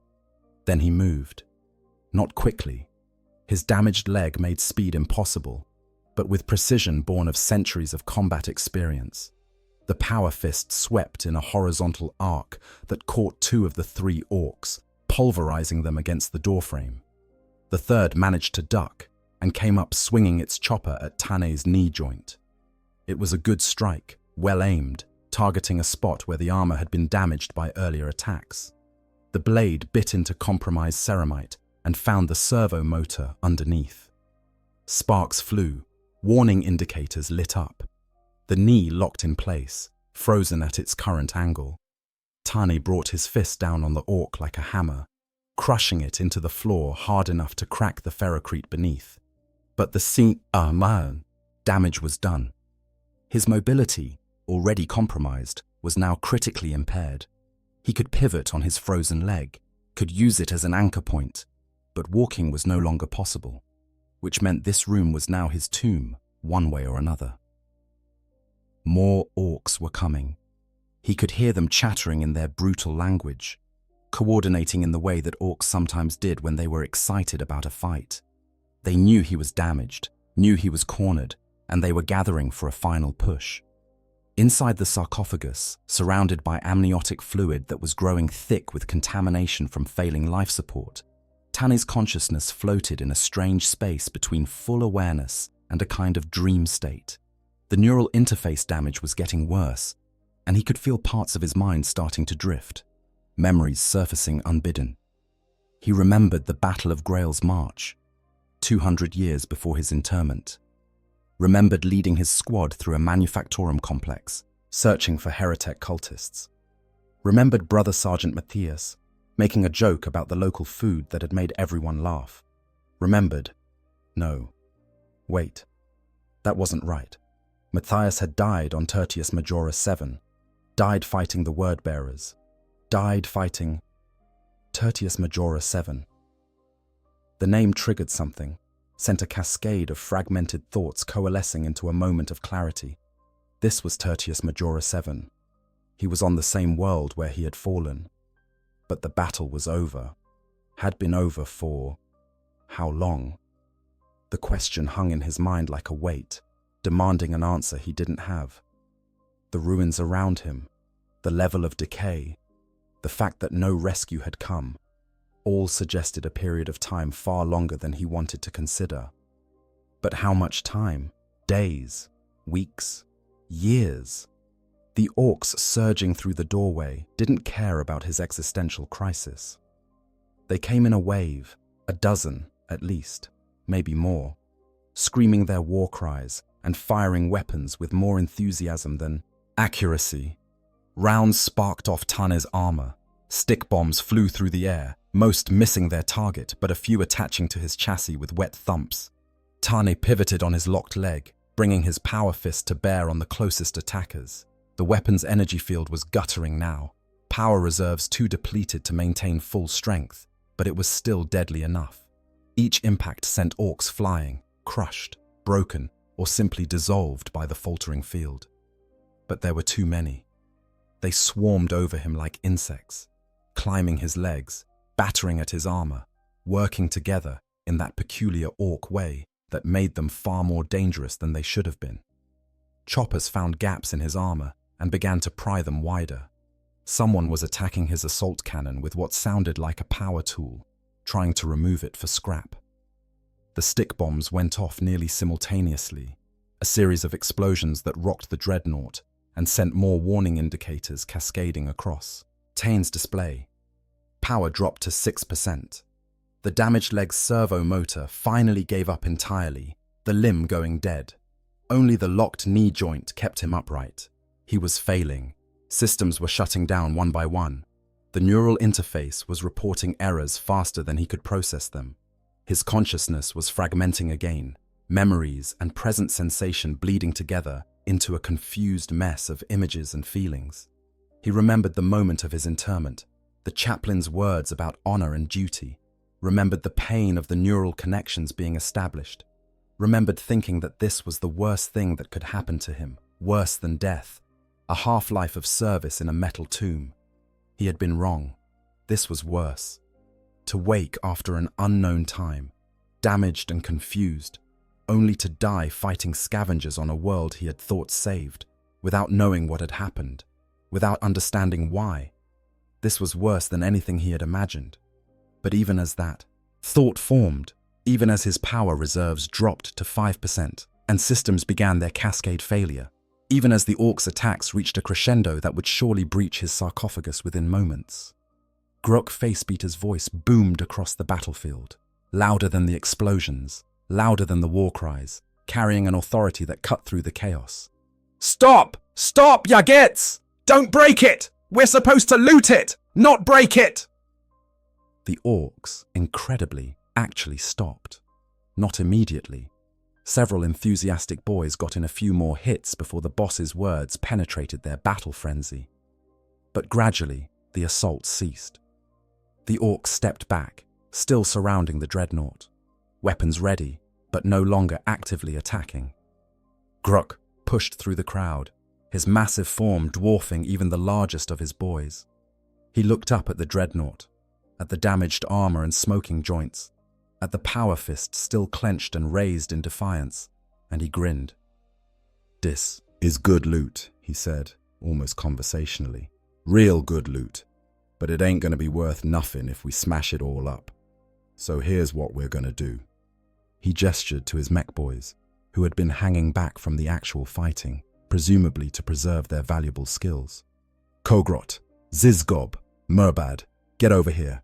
I want this thing shut down proper-like. No more blowing it up. We're going to take it back to camp, figure out how to really fix it, make it work for us. The mechs approached cautiously, eyeing the Dreadnought the way one might eye a dangerous animal that was currently too tired to attack, but might rally at any moment. How are we going to shut it down, boss? Kogrot asked. Same way we turned it on, Grok said. Push buttons till something happens. It was the worst possible plan, executed by people who had no understanding of what they were doing, driven by greed rather than knowledge. It was also, incredibly, about to work. The second sleep. The mech boys approached the Dreadnought's control panel with the same combination of ignorance and enthusiasm that had activated it in the first place. Ancient Tan tracked their movements through optical sensors that were starting to flicker with power failures, his damaged consciousness struggling to understand what was happening. The Orks had stopped attacking. That was unexpected. In his experience, Orks fought until they won or died, with little middle ground. The concept of tactical withdrawal to preserve loot was not something he had encountered in his centuries of fighting greenskins, but these were not normal circumstances, and he was in no position to question his good fortune. His power reserves were at 4%, multiple critical systems were offline. The neural interface damage was causing his thoughts to scatter like leaves in a storm, coherent for a moment, then fragmenting into confusion. He should use this moment to gather information, to speak, to demand answers, to understand what was happening. What emerged from his speakers was a garbled stream of static and distorted syllables that might have been words, or might have been system error codes. Even Tani wasn't entirely sure. The Orks, hearing this, seemed to take it as further proof that the machine was interesting rather than threatening. "It's talking!" one of them exclaimed. "Nah, that's just machine noise," another argued. "Like when the mech's welding and the metal goes screechy." Kogrot had found the control panel again, the same one that had activated the stasis field's shutdown. He stared at the buttons and switches, trying to remember which ones he had pushed before. There had been one with a skull, he was pretty sure, and one with lightning, and the one that made the thing wake up had been... He pressed it. Deep in the Dreadnought's systems, the stasis field generator received a command it was designed to recognize. Activation. Under normal circumstances, with a properly functioning Dreadnought in a proper maintenance facility, this would have been a bad command to execute. You didn't put a Dreadnought back into stasis while it was still active and aware. The proper procedure was to power down other systems first, run diagnostic checks, ensure the pilot was in a stable condition, and only then engage the stasis field. But these were not normal circumstances, and the Dreadnought was far from properly functioning. What happened instead was a mercy, though it would be decades before Tani would understand it as such. The stasis field generator, running on the last dregs of emergency power, activated not fully but partially. It didn't have enough energy to create a full stasis field, couldn't shut down time completely around the pilot. But it had enough power to do something else, to induce a deep unconsciousness, a forced sleep that was similar enough to stasis that the pilot's deteriorating biological systems interpreted it as such, and began shutting down to conserve energy. Inside the Arasmus sarcophagus, Tane felt awareness slipping away, not painfully, not with the violence of forced shutdown, but with a gentle inevitability that reminded him of falling asleep after a long day of training. His thoughts, which had been racing and fragmenting, began to slow. The pain from damaged neural connections started to fade. The confusion, the fear, the desperate need to understand, all of it began to dissolve like frost under sunlight. His last coherent thought before consciousness fled was a question. How long this time? Then there was nothing. Externally, the Dreadnought went still. Its power fist lowered gradually as servo motors lost pressure. The assault cannon's barrels stopped their slow rotation. The optical sensors dimmed, their light fading to darkness. The speakers emitted one final burst of static, like a sigh, and then silence. "Is it dead?" asked one of the orcs, poking at the Dreadnought's leg with his chopper. "Nah," Gruk said confidently, though he had no actual knowledge to support this assertion. "It's just resting.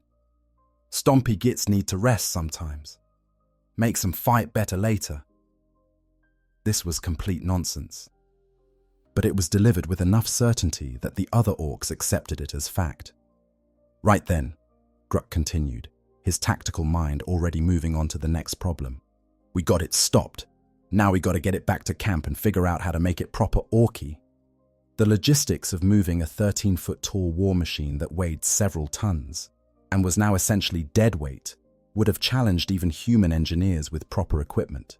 The orcs attacked the problem with their usual combination of ingenuity and brute force. They rigged chains to every attachment point they could find, connected these to every vehicle that still had a working engine, and on Gruk's signal, gunned everything simultaneously. The Dreadnought scraped across the ground, leaving deep furrows in the soil, but it moved. Slowly, accompanied by the sounds of straining engines and snapping chains being replaced with new ones, it moved. What followed was several hours of the most undignified treatment any Dreadnought had probably ever received. Tane, mercifully unconscious, was dragged through dirt and rubble, scratching his armor further, dislodging components that couldn't survive the rough handling. At one point, a wheel from one of the towing vehicles fell off, causing that vehicle to veer wildly and nearly pull the entire convoy into a ravine before the orcs disconnected it and kept going.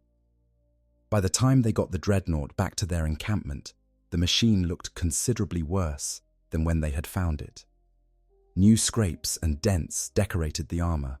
One of the auxiliary vents had been torn completely off. The already damaged leg had sustained further trauma that would have made any tech priest weep, but it was intact, more or less. And that was good enough for Gruk Facebeater. They positioned the Dreadnought in the center of their camp, in the same spot where it had first been deposited. Around it, the mech boys set up their workshop, dragging tools and parts and pieces of other looted technology. This was going to be their masterwork, they decided. This was going to be the thing that made their reputation.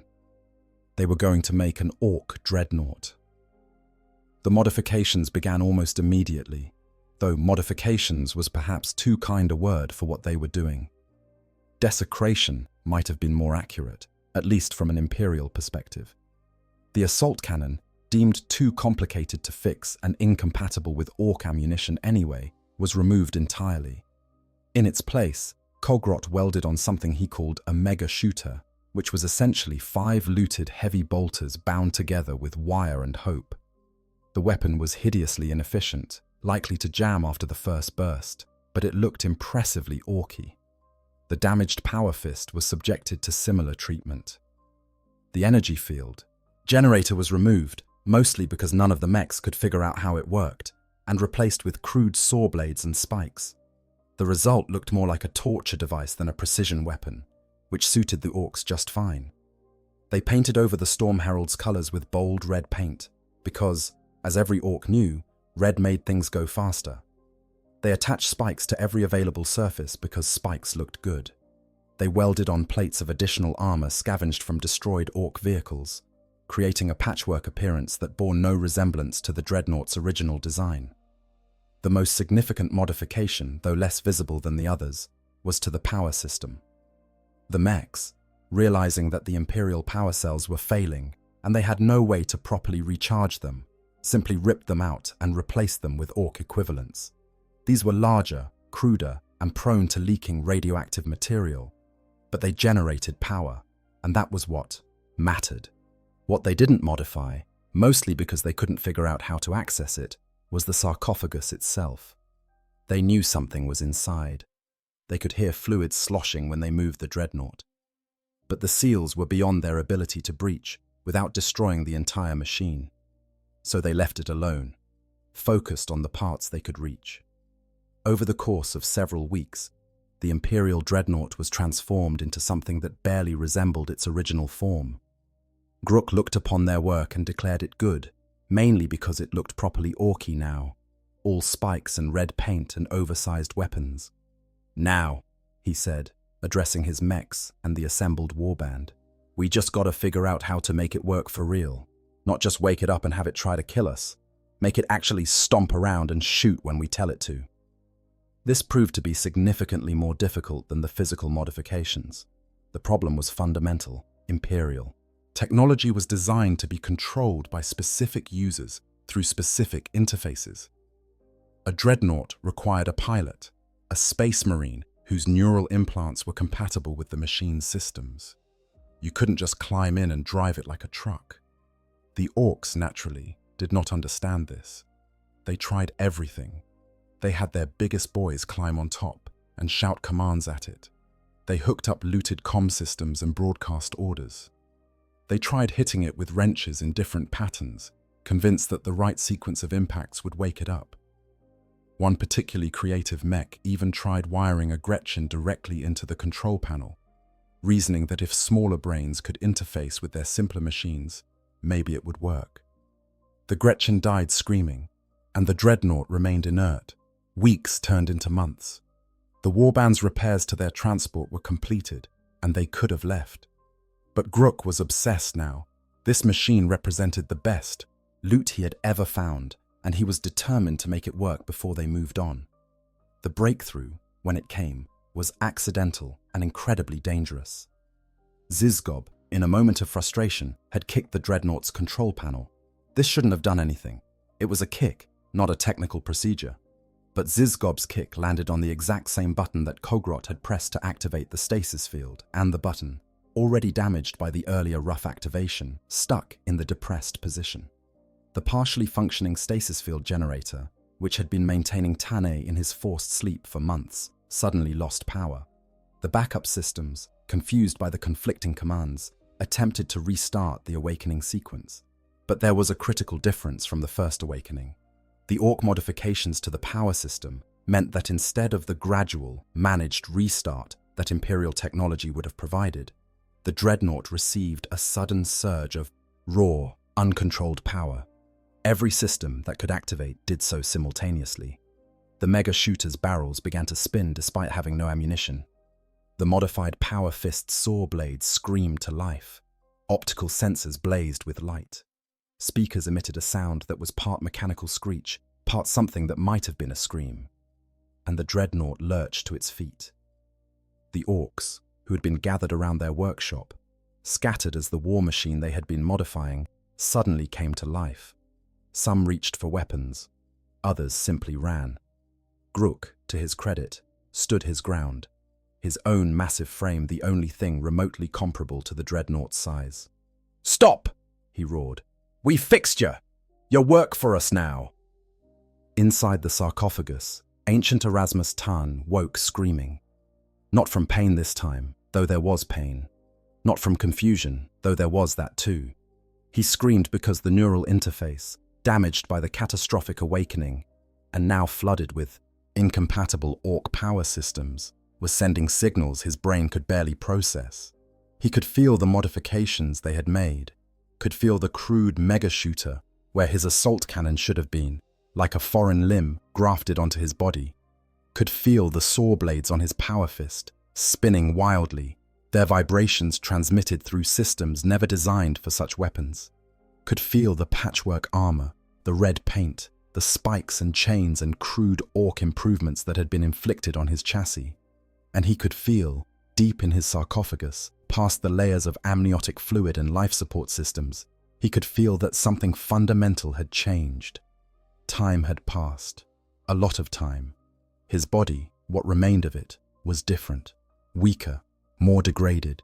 The realization crashed through his fragmenting consciousness with the force of certainty. He had been asleep not for hours or days, or even years, decades perhaps, maybe more. His chapter was gone. It had to be. No one was coming for him. He was alone. And he was inside a machine that Orks had been modifying like it was a toy. The rage that surged through him then was beyond words, beyond rational thought.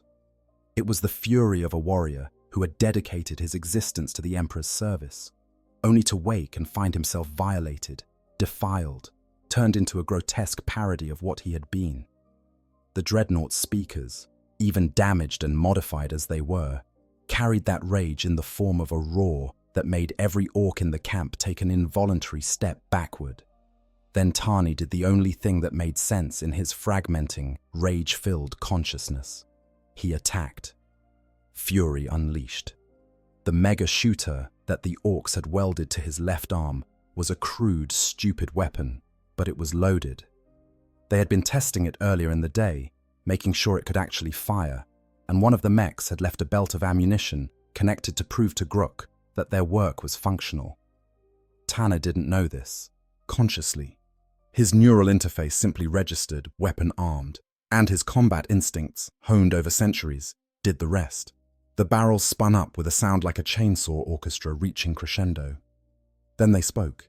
The weapon should have jammed immediately. It was 5 heavy bolters bound together with no thought given to synchronization or cooling. But orc technology has a peculiar property. If enough orcs believe something will work, sometimes it does. And the mechs who built this abomination believed absolutely that it would deliver the most Daka possible. It did. The torrent of fire that erupted from the mega shooter was less a precision attack and more a horizontal metal storm. Rounds chewed through the air in a spray pattern that would have made any properly trained Imperial gunner weep. But in the densely packed orc camp, precision didn't matter. 3 orcs were cut in half before they could even register what was happening. 2 more were torn apart, trying to dive for cover. A truck, loaded with ammunition, took a sustained burst and exploded, the fireball catching another half-dozen greenskins who had been sheltering behind it. The Dreadnought pivoted, its damaged leg grinding but still functional enough to support the movement, bringing the mega shooter to bear on a new section of the camp. Tanny's tactical systems, operating on instinct and rage, were targeting anything green, anything that moved, anything that dared exist in his vicinity. "It's gone mad!" screamed Murbad, the mech boy who had helped modify the machine.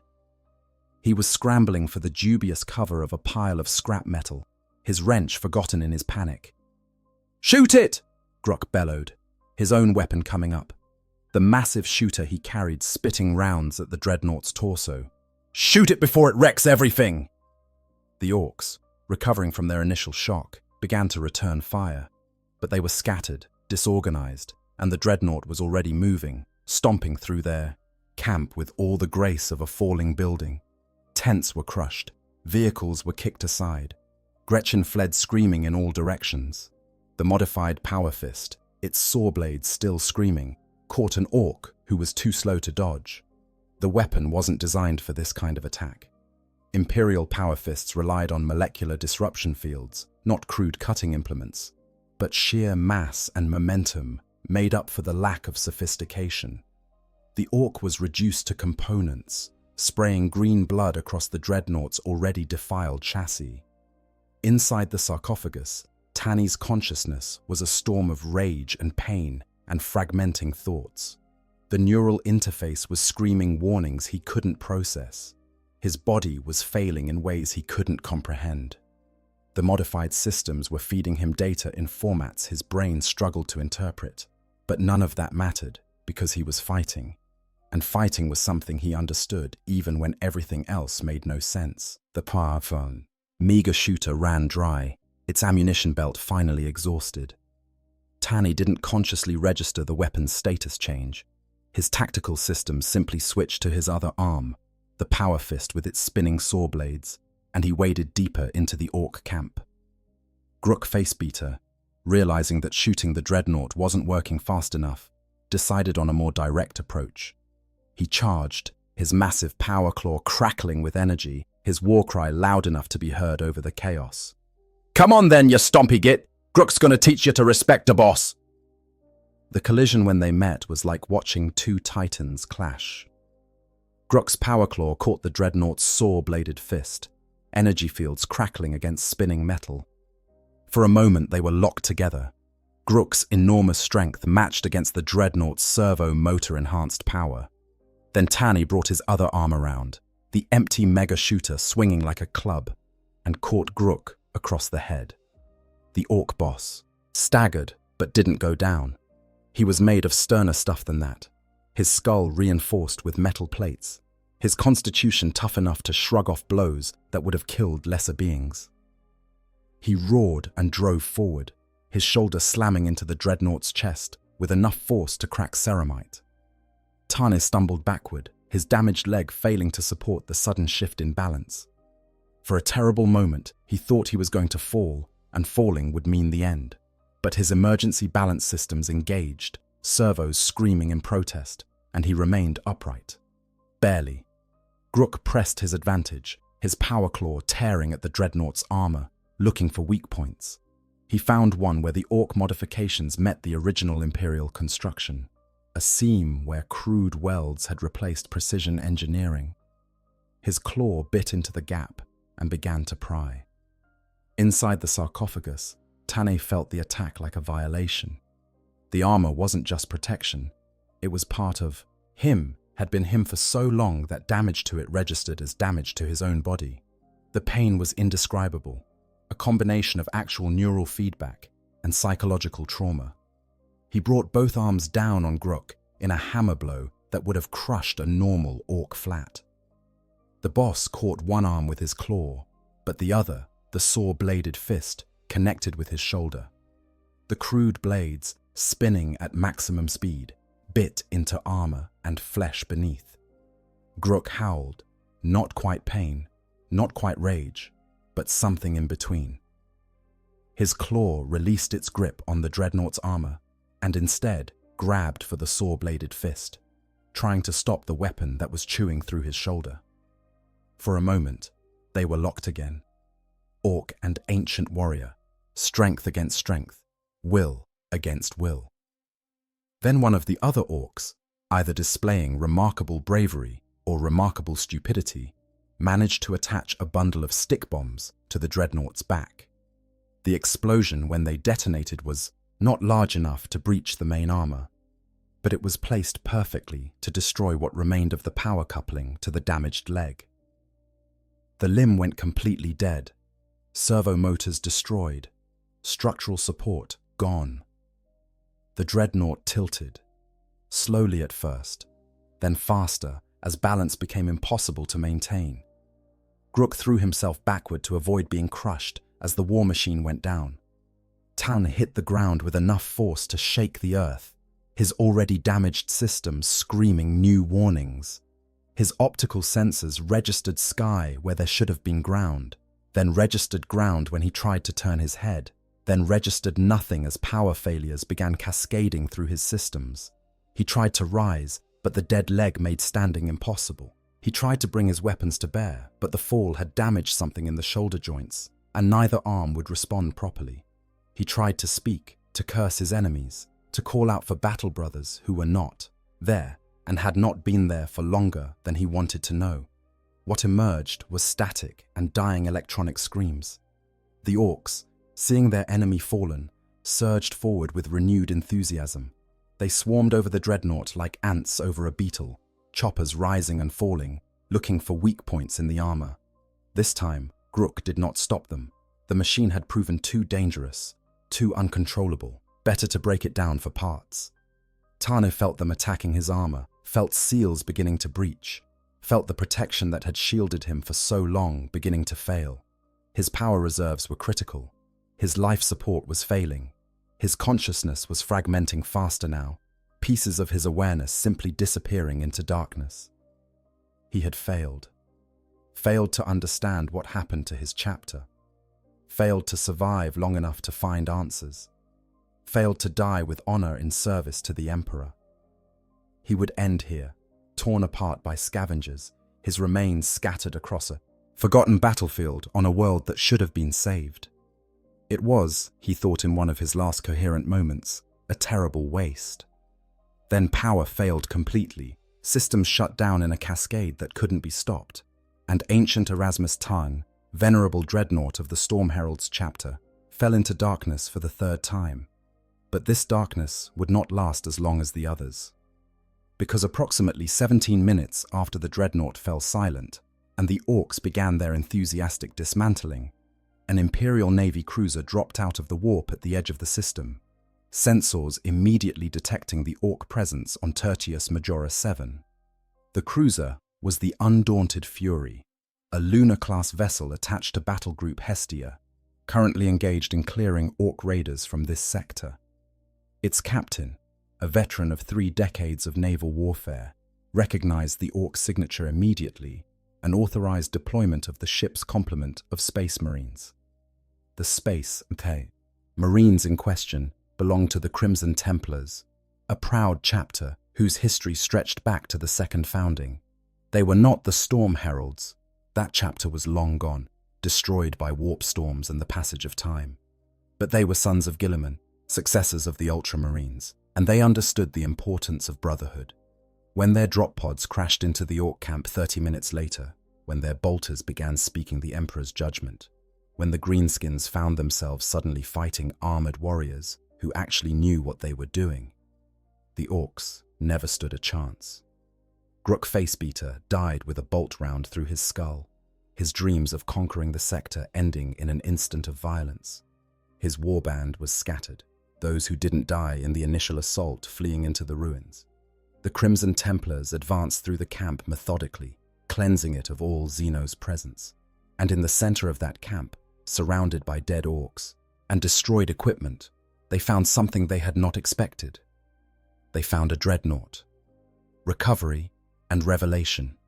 Brother Sergeant Marcus of the Crimson Templars stood before the fallen war machine, his helmet's optics scanning the chassis with increasing disbelief. The armor was a disgrace, covered in crude Ork modifications, painted red, festooned with spikes and chains like some kind of parody. The weapons had been replaced with green skin abominations. The entire machine looked like it had been dragged through hell and then modified by beings who understood nothing of the sacred technology they were defiling. But underneath all of that, underneath the desecration and the crude improvements, the base structure was unmistakably Imperial. More than that, it was Space Marine. The chassis design, the remnants of heraldry still visible in spots the Orks had missed, even the serial markings partially obscured by red paint. This was a Castroferum pattern Dreadnought. "What in the Emperor's name?" Marcus murmured, his vox-amplified voice carrying to his squad.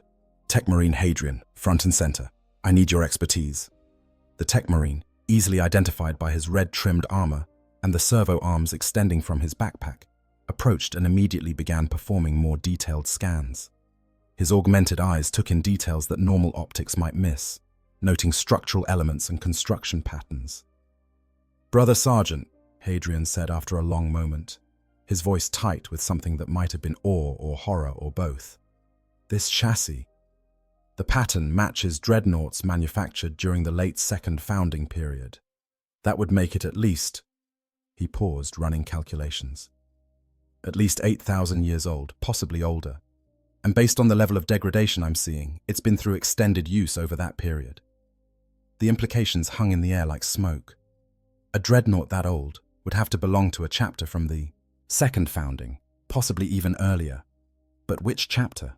The colors had been obscured by Ork modifications, the heraldry defaced. "Can you identify the chapter?" Marcus asked. Hadrian approached closer, his servo arms extending to carefully peel back a section of red paint near the sarcophagus. Underneath, barely visible, was a fragment of blue ceramite. He scraped more carefully, revealing a few inches of what had once been proud chapter colors. Blue and white, lightning bolts. A color scheme he didn't immediately recognize, but the archives would know. Every Space Marine chapter's colors were recorded, even the lost ones.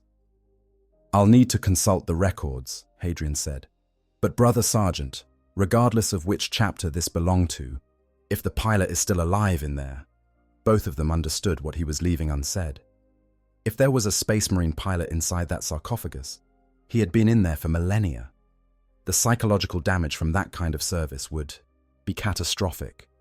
Some Dreadnought pilots went mad after mere centuries. This one had potentially been active for most of the Imperium's history. "Secure the area," Marcus ordered his squad. "Hadrian, run every scan you can without opening the sarcophagus. I'm reporting this to the captain immediately. And get a tech crew down here. We're taking this with us." What followed was several hours of careful work. The Crimson Templar's tech marines approached the fallen Dreadnought with the reverence due to a holy relic and the caution appropriate for an unexploded bomb. They mapped its systems, documented the Ork modifications, carefully began removing the crude additions without damaging the original Imperial components beneath. They found the panel that the Orks had been manipulating, the controls that had caused so much chaos.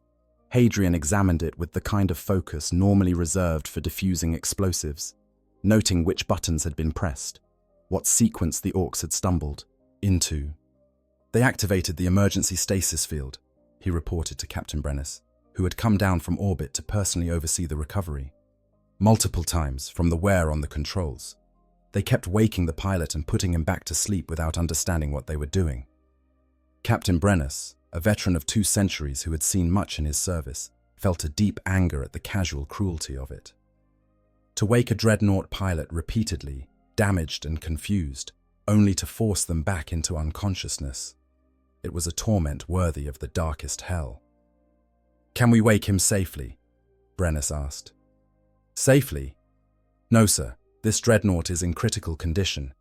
The stasis field generator is barely functioning.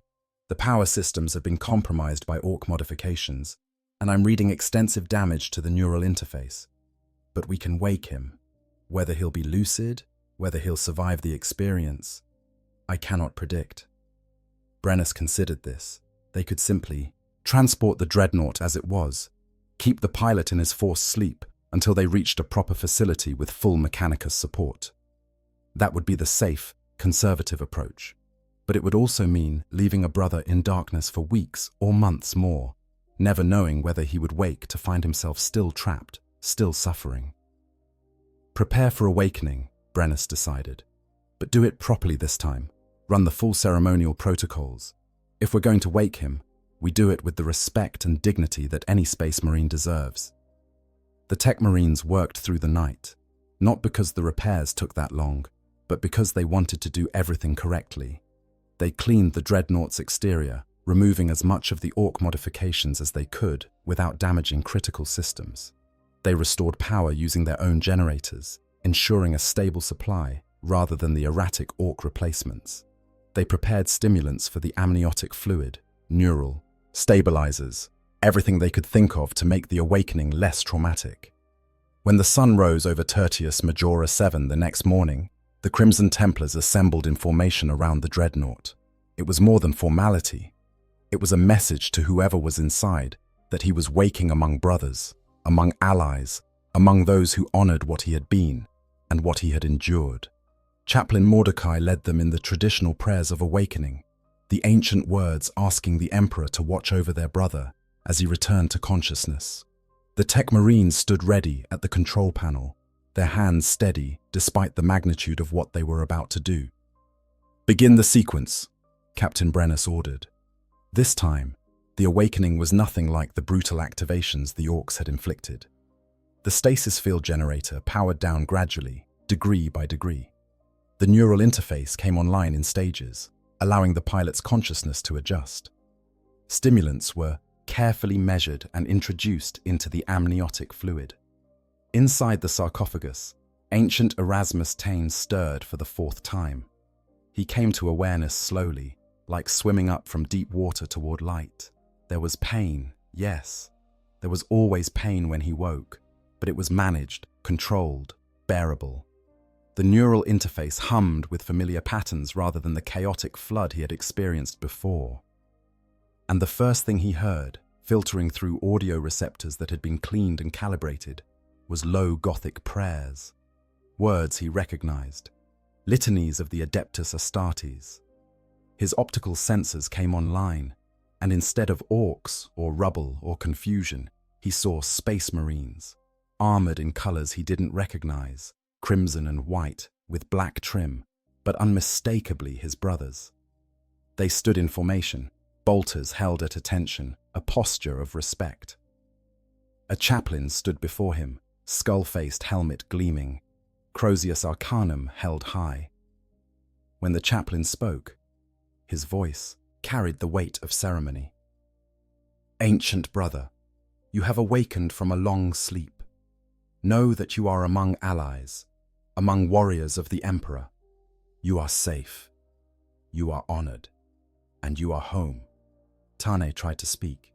His vocal systems, properly calibrated this time, responded. The voice that emerged was still mechanical, still crackling with interference, but it was understandable. Where am I? What chapter? What year? You are on Tertius Majora 7, Chaplain Mordecai replied gently. You are among the Crimson Templars, sons of Guilliman, successors of the Ultramarines. The year is 935 Bond, 41. The numbers meant nothing to Tarn for a moment. Then his mind, still sluggish but functioning better than it had since his first awakening, began to calculate. 935, M41.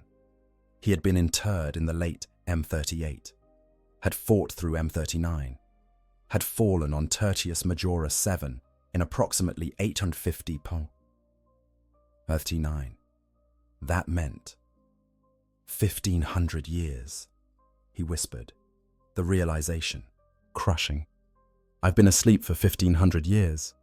Actually, it was closer to 2,500 years total. But in his damaged state, Tarn's calculations were not perfect. What mattered was the scale, centuries upon centuries, longer than most empires existed, longer than most chapters survived. Your chapter, Mordecai asked gently, anticipating the question. Storm Heralds, Tarn said. Second founding, Ultramarine successors. We were based in Segmentum Obscurus, Fortress Monastery orbital around Tempestus Prime. Do they still? Mordecai's silence was answer enough. The Storm Heralds were gone, lost to time and war. Whether destroyed in battle, consumed by warp storms, or simply faded from the records, the chapter Tarn had served no longer existed. I am alone, Tarn said, and his mechanical voice somehow conveyed a depth of sorrow that should have been impossible through synthetic speakers. You are not alone, brother. Captain Brennus stepped forward, his presence commanding. You are among the Adeptus Astartes.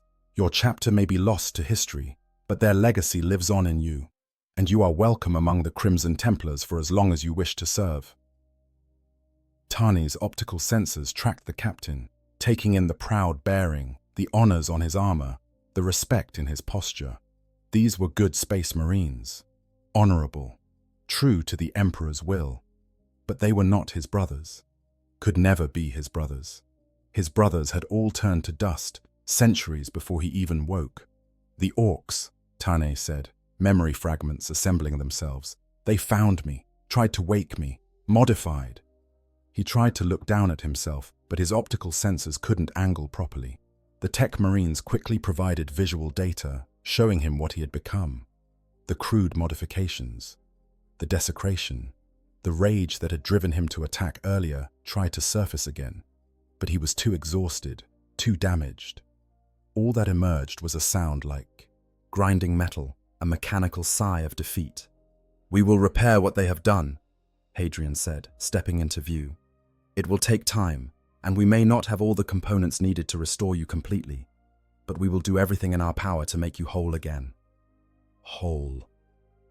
The word rang hollow. Tarn had not been whole since his interment, would never be whole again. But he understood what the tech marine meant. Functional, combat-ready, able to serve. How long? Tarn started, then stopped, unsure how to phrase the question. How long will I remain awake? Captain Brennus and Chaplain Mordecai exchanged glances. It was a question that spoke volumes about what this ancient warrior had endured. As long as you wish, Brennus said finally. You are not a possession to be stored away until convenient. You are a space marine, a brother, regardless of your current form. If you wish to remain active, to fight alongside us, you are welcome. If you wish to rest, to return to stasis, sleep, that is also your choice. For the first time in millennia, brother, the choice is yours. The weight of those words settled over Tarn like a physical thing. Choice, agency, control over his own fate.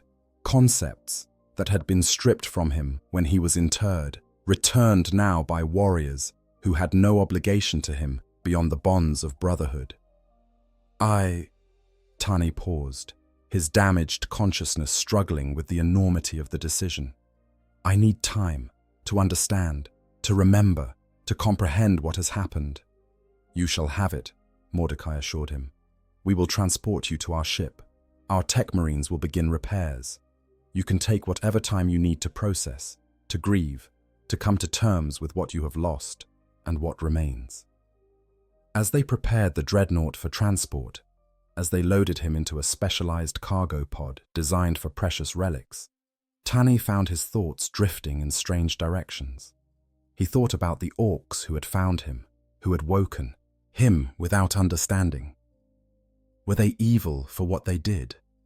Or were they simply being what they were, scavengers, looters, creatures following their nature? He thought about his chapter, gone to dust and memory. Had they remembered him when they fell? Or had he already been forgotten, listed as destroyed in action, his name fading from their records as the centuries rolled past? He thought about the young space marine he had been before his interment, full of certainty and purpose, convinced that his service would matter, that his sacrifice meant something. Had it? The question had no answer. Perhaps it never would.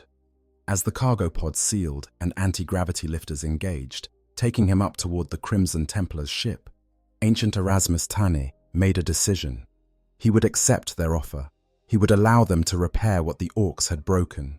He would serve alongside them, at least for a time, not because he had to, not because there was no other choice, but because service, even in a form he had never wanted, even in a body that was more machine than man, even for a chapter that was not his own, was still better than the alternative. It was still better than surrendering to the darkness and letting go. Epilogue: The Weight of Centuries. 6 months after his recovery from Tertius Majora 7, ancient Tarn stood in the Crimson Templar's workshop bay, his systems fully repaired, his armor restored to proper Imperial standards. The Ork modifications had been removed and replaced with sanctified components.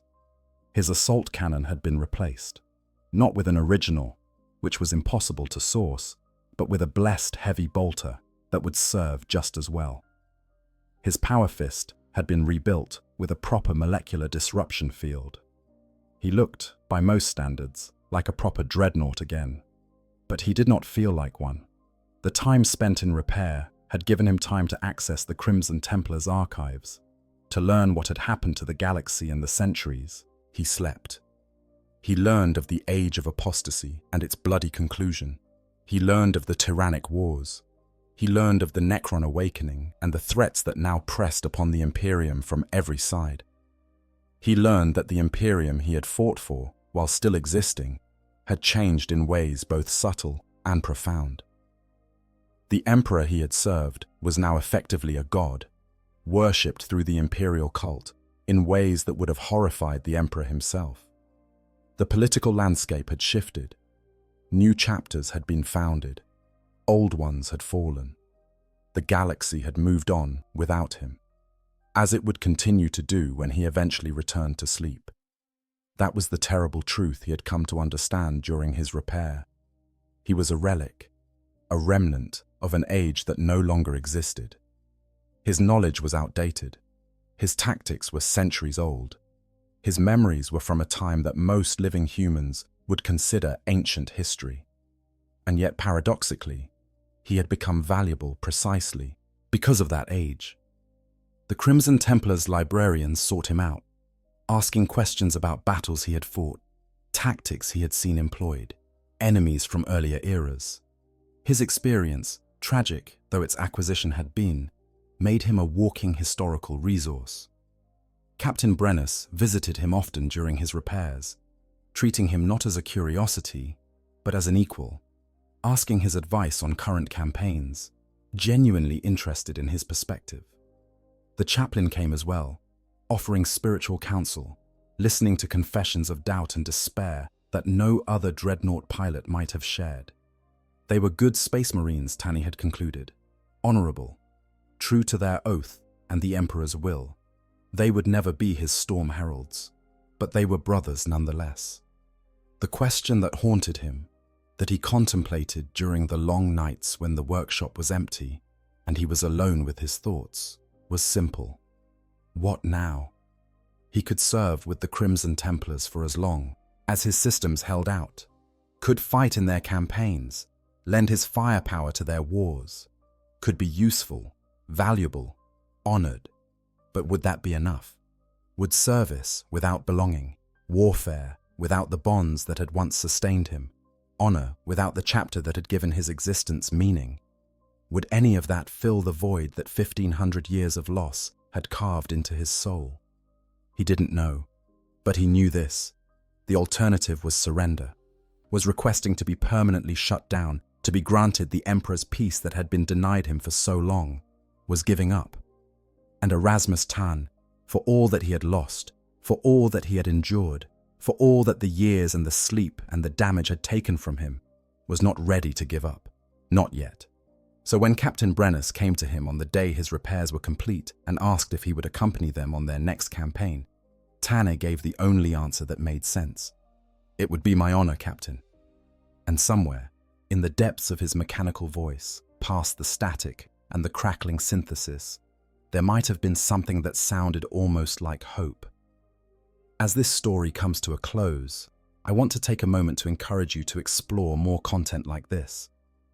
Understanding the deeper lore of Warhammer 40,000, exploring the tragic stories of its warriors, examining the consequences of the Imperium's choices. These are the elements that make this setting so compelling and so enduring. If you enjoyed this exploration of what happens when Orks discover a Dreadnought that's been sleeping for over 2,000 years, please consider liking this video and subscribing to the channel. Your support helps make more deep dives into the lore possible and ensures we can continue bringing you these stories of honor, sacrifice, and the terrible weight that warriors of the far future must bear. The galaxy is vast and filled with stories. Some are tales of glory, others are tales of tragedy. But all of them, in their own way, speak to the fundamental truth of the Warhammer setting. That in the grim darkness of the far future, there is only war, and those who fight it carry burdens that we can barely imagine. Thank you for watching, and may the Emperor protect you. I hope you guys enjoyed the story. Make sure to hit the subscribe, like, share button, whatever you want. Give me some feedback if there's any. And yeah, sleep well.